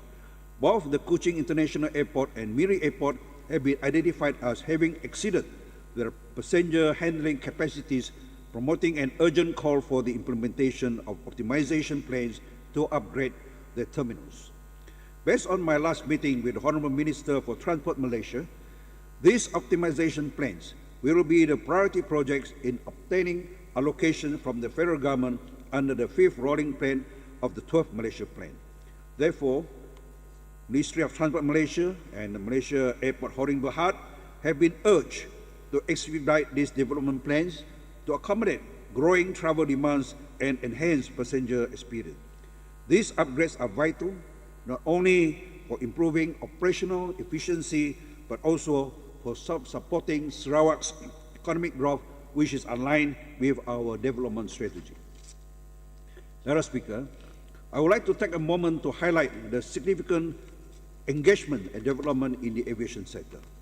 The demonstration flight of the ARJ-21-700 aircraft, orchestrated by the Commercial Aircraft Corporation of China, COMAC, on 12 March 2024 from Subang to Kuching, exemplifies the foreign aviation industry's commitment to collaborate with Sarawak. The event also signifies the ongoing collaboration between Sarawak government and aviation industries in advancing the aviation sector in Sarawak. Furthermore, on 17 April 2024, the engagement with Scoot Pte. Private Limited, Scoot in Singapore, signals a promising step forward in enhancing accessibility to Sarawak. The discussions revolving around increased flight frequencies demonstrate a mutual commitment to fostering tourism and facilitating business exchanges. Scoot flies to Kuching on a daily schedule and to Miri 4 times weekly. I'm pleased to announce that Scoot has confirmed its inaugural flight on 5th June 2024. The flight will depart from Singapore at 12:35 p.m. with the return flight from Cebu departing at 3 p.m. After the inaugural flight, the regular schedule for this route is departure from Singapore at 5:25 a.m. and the return flight from Cebu at 7:50 a.m. 3 times a week on Wednesday, Friday, and Sunday. This signifies the close partnership with Singapore, one that holds the potential for significant economic and cultural benefits for Sarawak. Relating on the early morning flight schedules to Cebu, it was due to slot times given and full utilization of the new aircraft, the Embraer E190 E2S, to other destinations. This schedule will be revised once the airline takes delivery of more aircraft. Aside from all these initiatives, my ministry will continue to work with the relevant stakeholders towards a more efficient, accessible, interconnected, and sustainable transport network for the benefit of our rakyat and contribute to the region's overall development. Madam Speaker, I would like to respond to various issues, requests, comments, and suggestions made by the honourable members of this August House on the subjects relating to my ministry. I express my appreciation to all their concern and recommendations that they have put forward. Madam Speaker, for the information of the honourable member for Baklala, in response to the question on the plan to clean up rivers and to educate the public, Sarawak Rivers Board conducts regular river and cleanliness campaign which consists of river cleanliness, rehabilitation, and conservation program. The programs include public education and awareness initiatives, river rehabilitation and beautification effort, river conservation programs, river cleaning and clearing activities, as well as river cleanliness and landscape competition. These activities are targeted at riverine communities and school children with the objective of raising public awareness about rivers, fostering a sense of community involvement and ownership, improving navigational channels to riverine traffic, and strengthening the bond between people and rivers. In the year 2023 alone, the Sarawak Rivers Board has conducted 28 river safety and cleanliness campaigns and 81 related programs engaging a total of 3,790 individuals from riverine communities and schools across Sarawak. For the year 2024, SRB targets to implement 28th River Safety and Cleaners Campaign. For the information of the Honourable Member for Tanjong Datu, I extend my ministry's gratitude for your suggestions aimed at elevating traffic congestion in Cebu. Currently, my ministry is actively engaged in collaborative efforts with the Ministry of Infrastructure and Port Development, the Ministry of Public Health, Housing and Local Government, as well as agencies such as Jabatan Kerja Raya, Sarawak, Bintulu Development Authority, and local councils through the Sarawak Urban Traffic Management Committee to address and resolve the congestion issue. Furthermore, my ministry is in the process of conducting the Sarawak Integrated Transport Master Plan study, which will delineate comprehensive strategies and action plans aimed at revolutionizing Sarawak's public transport system and effectively tackling the challenge of traffic congestion. For the information of the Honourable Member for Tamin regarding air travel accessibility in Sarawak, the collaboration between my ministry and the Ministry of Transport in Malaysia is paramount in ensuring the needs of the people are effectively met. Our coordinated efforts are directed towards addressing key issues such as pricing, availability and accessibility of flights with the objective of keeping air travel affordable and accessible to all segments of the rakyat. During peak travel periods like festive occasions, when demand for air travel typically surges, it becomes even more crucial to prioritize the welfare and convenience of our rakyat. In light of this, my ministry has proactively engaged with the federal government, urging them to continue providing airfare incentives for all festive season. These incentives play a vital role in alleviating the financial burden of travellers and contribute significantly to making air travel more inclusive and accessible to everyone. For Sarawak students, the Fly Siswa initiative is now open for application until 30th November 2024 and must be utilized for a flight booking by 31st December 2024. This initiative is open for students in public universities, polytechnic and community colleges, as well as matriculation colleges and teachers' institute under the Ministry of Education. Eligible students will be able to redeem 300 ringgit voucher from an airline for their choice, which includes Malaysia Airlines, AirAsia, Batak Air, Maswing and Firefly. If a flight booking is less than 300 ringgit, the remaining balance will be kept as a credit shell which can be used for another flight booking. Students can check their eligibility for the program at the Ministry of Transport Malaysia Fly Siswa portal. Alternatively, Sarawak students are also eligible to apply for a travel subsidy amount to 600 ringgit per year or 300 ringgit at any one time under the initiative Graduan Pulang Sarawak, IGPS. The students can apply through Yayasan Sarawak website or through Yayasan Sarawak student app, which can be downloaded from the Apple App Store or Google Play Store. The other speaker, for the information of the Honourable Member for Pujut regarding the suggestion on the free feeder buses, I would like to inform that my ministry will implement free bus services with 14 units of smart buses as a pilot project for 20 months within Miri City starting Q3 of 2024. In response to the airport grading, I have addressed the issue earlier towards improving infrastructure at both the Kuching International Airport and Miri Airport, which exceeded the passenger handling capacities.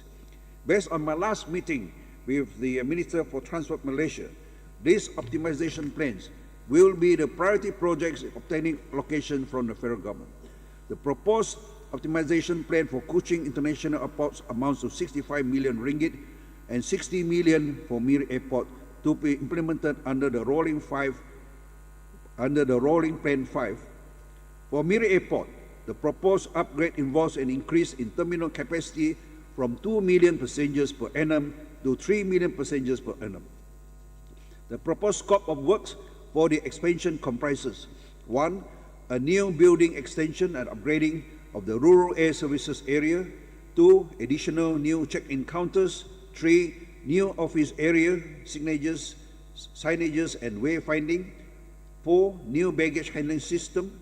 5. Improvement and upgrading works at first floor departure hall area. 6. Pier expansion and additional 2 passenger boarding bridges. And 7. Automation towards Airport 4.0. Considering broader regional development goals alongside airport optimization, this integrated approach will lead to more sustainable and effective solutions for enhancing the passenger experience and supporting economic growth in the northern region.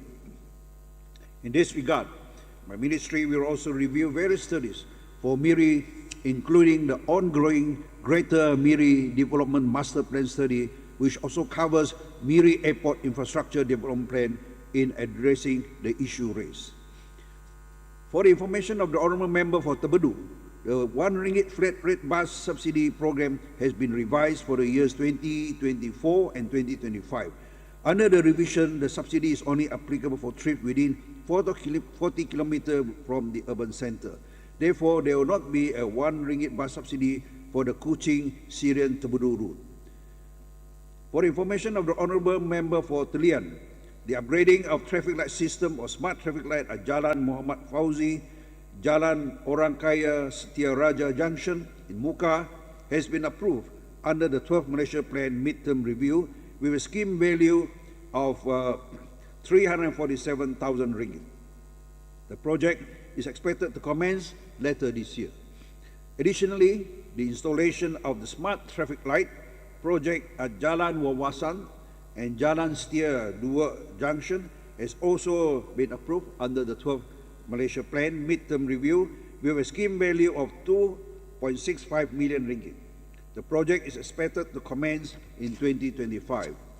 Mr. Speaker, my ministry is embarking on the journey to revolutionize Sarawak's transport sector with aims to foster sustainable development while propelling economic growth and ensuring social inclusivity.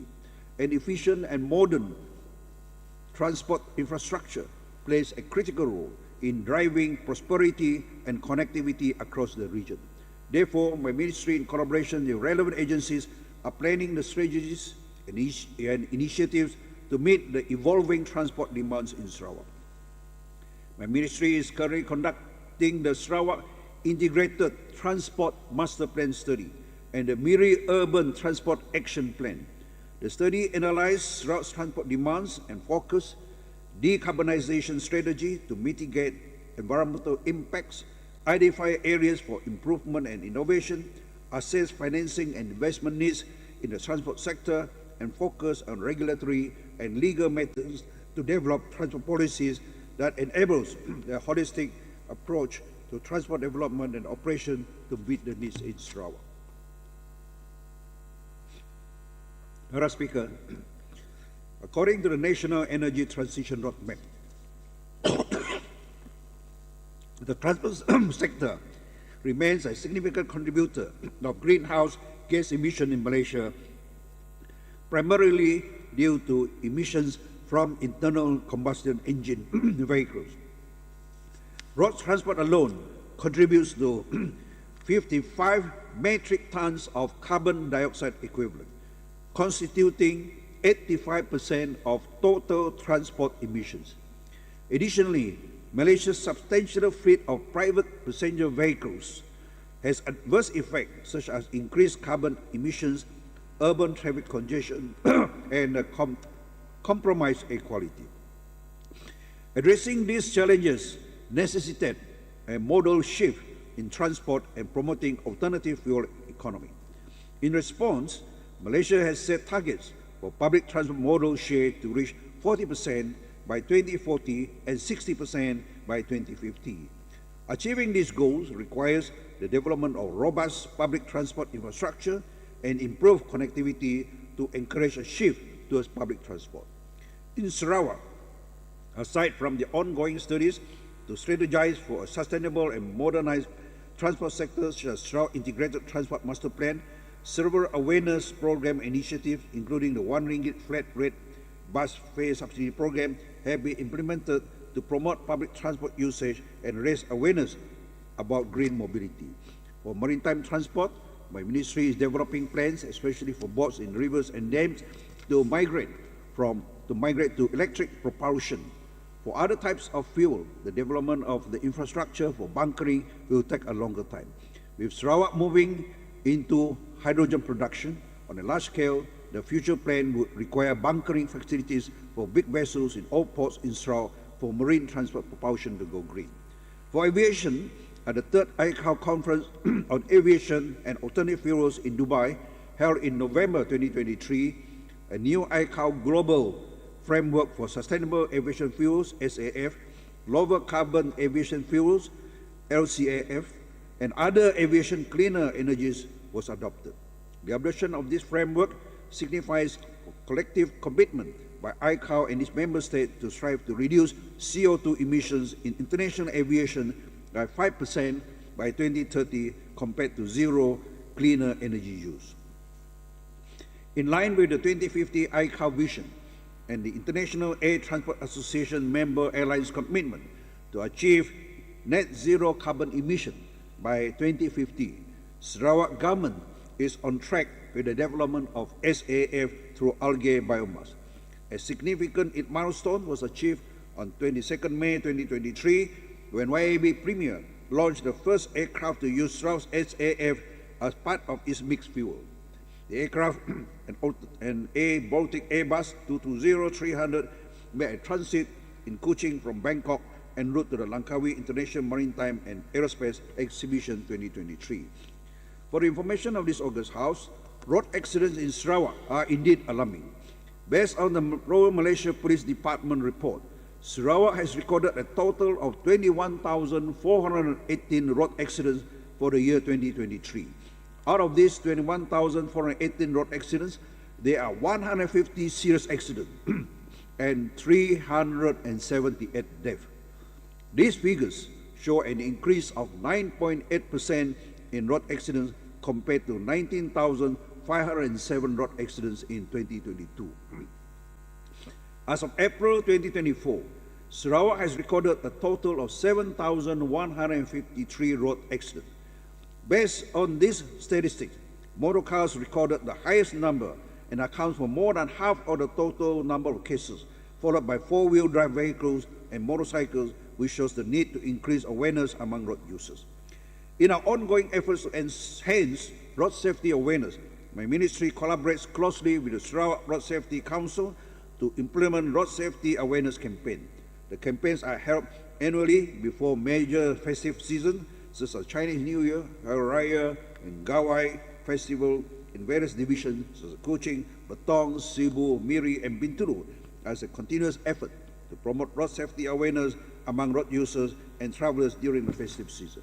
In addition, I recently had a meeting with the Malaysian Institute of Road Safety Research, also a member of the ASEAN New Car Assessment Program, on the potential collaboration to enhance road safety in Sarawak. These partnerships aim to conduct thorough investigations into road accidents in Sarawak, especially at Pen Borneo Highway, as well as develop road safety plans and strategies for Sarawak. These programs will be crucial in ensuring our relevant agencies are equipped with the knowledge and skill to enhance road safety, ensure our communities are equipped and adhere to road safety regulations, and significantly enhance road safety and reduce road accidents in Sarawak. Mr. Speaker, in addition to road safety campaign, my ministry, through the Transport Awareness Behavioral Change (TABC) program, aims to instill road safety awareness and behavioral change in road users through talks, exhibitions, and public engagement in all 12 divisions. Since its implementation, the TABC program has been conducted in Kuching, Miri, and recently in Sri Aman division. The program involves heads of department, ketua masyarakat and ketua kaum, non-governmental organizations, PIBGs, and secondary school students as the target group. My ministry will continue our collaborations with enforcement department and relevant agencies to drive awareness on road safety and behavioral change, particularly in educating Pen Borneo Highways traffic regulation. I am pleased to inform this August House that my ministry is a member of the Technical Committee of the Trans-Borneo Railway Feasibility Study. The Ministry of Transport Malaysia has tendered this feasibility study in March 2024 and is currently in the process of tender evaluation. The scope of the feasibility study is to evaluate factors such as route and station options, cost estimates, sustainable development, environmental impacts, and potential socio-economic benefits to Sarawak, Sabah, Kalimantan, and Brunei. Madam Speaker, my ministry is also in the final stage of negotiation to take over the Marina Awam Kuching. The acquisition is expected to be finalized by the end of this year. Madam Speaker, let me share with this August House on the progress of the acquisition of Maswing Sdn Bhd. Currently, the Sarawak government is in the final stage of conducting due diligence on various aspects of Maswing Sdn Bhd. When the process of the due diligence is completed, the Sarawak government will enter negotiations with Malaysia Aviation Group regarding the purchase price for the acquisition of Maswing. After the acquisition, the immediate priority will be to ensure a seamless transition of Maswing from MAG ownership within a time frame of 6 months. This process will involve obtaining necessary approvals from regulators, addressing technical aspects, and stabilizing rural air services operations in Sarawak and Sabah. Concurrently, the Sarawak government will develop a plan to expand the airline's operation regionally, including expanding the fleet and introducing new routes. We envision that the Sarawak-owned airline will commence its operation by 2025, marking a significant milestone in our effort to enhance air connectivity and accessibility in the region. Madam Speaker, in enhancing international air connectivity, my ministry, in collaboration with MAHB and Sarawak Tourism Board, attended the Routes Asia Conference in Langkawi earlier this year. It is a route development event dedicated to Asia Pacific, which provides a platform to the region's airlines, airport, tourism authorities, and aviation stakeholders to meet, share best practices, and come together to develop network strategies and ensure future air service development across the Asia Pacific. It allows Sarawak to participate in shaping the future of air travel and ensures that Sarawak interests are represented and considered in broader discussions about air service development and infrastructure investment. This can lead to new air service agreements, partnerships, and collaboration, which serve as a platform for showcasing Sarawak's potential, attracting investment and driving growth in the aviation sector, and position Sarawak as a key player in the Asia-Pacific aviation market. At Routes Asia 2024, my ministry has engaged with representatives from various airlines to explore potential air connectivity opportunities for Sarawak, which includes PT Garuda Indonesia, Air Asia Group, Xiamen Airlines, China Southern Airlines, China Eastern Airlines, Jeju Air, and Saudi Airlines, formerly known as Saudi Arabian Airlines, to propose new route development from the respective airlines' destination. Additionally, my ministry is also engaging with the Sarawak Economic Planning Unit, Sarawak Tourism Board, and related agencies in drafting a comprehensive plan to enhance international air connectivity and attract new airlines to operate routes into Sarawak. This includes providing incentives to support new airlines in providing new routes into Sarawak, which could include financial subsidies, marketing support, or reduced landing fees and parking fees to entice airlines to invest in the new route. Madam Speaker, my ministry remains dedicated to collaborating with all cargo stakeholders to promote a robust and secure cargo ecosystem that supports the economic growth and development of the region. We recognize the importance of the cargo facilities and infrastructure in Sarawak airports to the cargo business players. Recently, I had a dialogue with the stakeholders where they raised various concerns, issues, and updates related to the cargo area facilities and infrastructure in Sarawak airports. Recognizing the urgency of addressing cargo issues at Sarawak Airport, I have urged my ministry, together with Malaysia Airports, Sdn Bhd, and stakeholders, to collaborate in resolving the raised issues. I have also proposed for Malaysia Airport Sdn Bhd to widen the road access to the cargo terminal at Kuching International Port, as this access route is vital not only for cargo operation but also for emergencies connecting the CAM Air Traffic Control Center and Tower. Exciting developments are on the horizon, with mass cargo expansion plan slated to kick off this August, promising a significant increase in facility space to 71,000 square feet. Furthermore, post-aviation's acquisition of additional space at the former Malaysia Airport Sdn Bhd Engineering Depot signals a promising alleviation of space constraint, ensuring smooth operations and bolstered capacity. Through collaborative endeavors and proactive initiative, we are poised to fortify Sarawak's cargo infrastructure and facilities, thereby catalyzing economic growth and development through the region. Mr. Speaker, as previously announced by YAB Premier, the Sarawak government plans to establish the Sarawak Transport Authority to manage and regulate the transportation system in Sarawak. This is in line with the plan to develop a more systematic and modern public transport system, especially through the KUTS, as well as the setting up of Sarawak's own airline. To ensure the successful establishment of this authority, a comprehensive study is imperative. Consequently, my ministry is undertaking this study with the official appointment of consultant on 3rd May 2024. Mr. Speaker, the Ministry of Transport, God willing, will celebrate its 5th anniversary on the coming 22nd August. From a humble beginning 5 years ago, my ministry has grown by leaps and bounds into an important organization whose roles and functions have been acknowledged by the transport industry players outside of Sarawak. In order to face the ever-increasing demand of this transport industry and to bring the ministry into greater heights, we have always strived to improve ourselves both internally and externally. As part of our continuous effort for improvement, I am very pleased to announce that my ministry has achieved another milestone after being recently approved to be awarded the MS ISO 9001-2015 certification on 28 April 2024. Mr. Speaker, integrity is the main pillar to strengthen an organization. Various initiatives have been carried out to enforce integrity in the ministry. Last March, my ministry has also made a midterm review on the organizational anti-corruption plan to ensure that the corruption risks in the plan remain relevant to the current situation in the ministry. Integrity continues to be strengthened within the ministry through strategic collaboration with agencies that function to fight against corruption. My ministry has collaborated with Malaysian Anti-Corruption Commission, MACC, in one of the integrity programs that will be held throughout this year.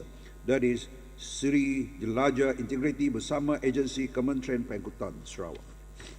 Mr. Speaker, the journey to transform Sarawak's transport sector is a tremendous endeavor that encompasses comprehensive strategic planning with consideration of regulatory and policy frameworks, infrastructure development, technology integration, capacity building, and skill development, as well as environmental consideration.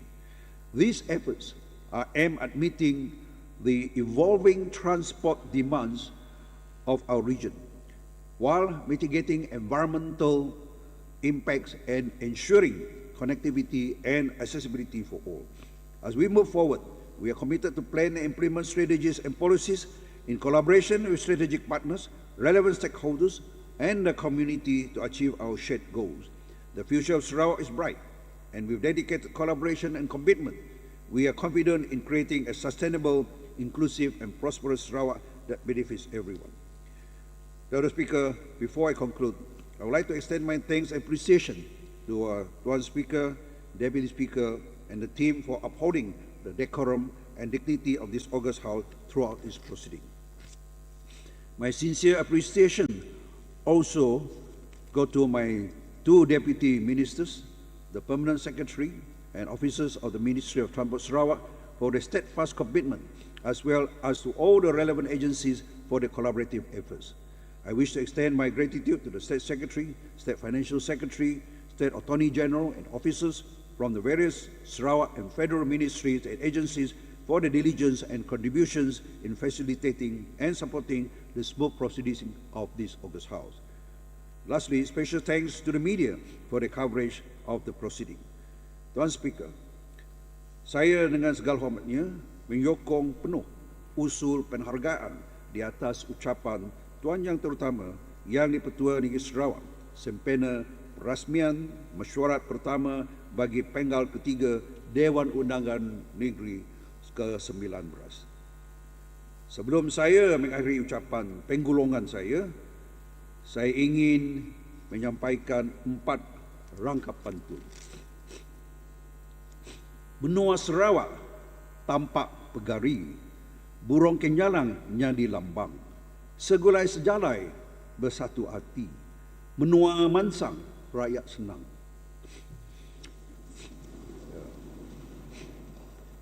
Pihak pembangkang guna berbagai cara, walaupun dalam Dewan tidak disuara, bertemu media barulah bicara.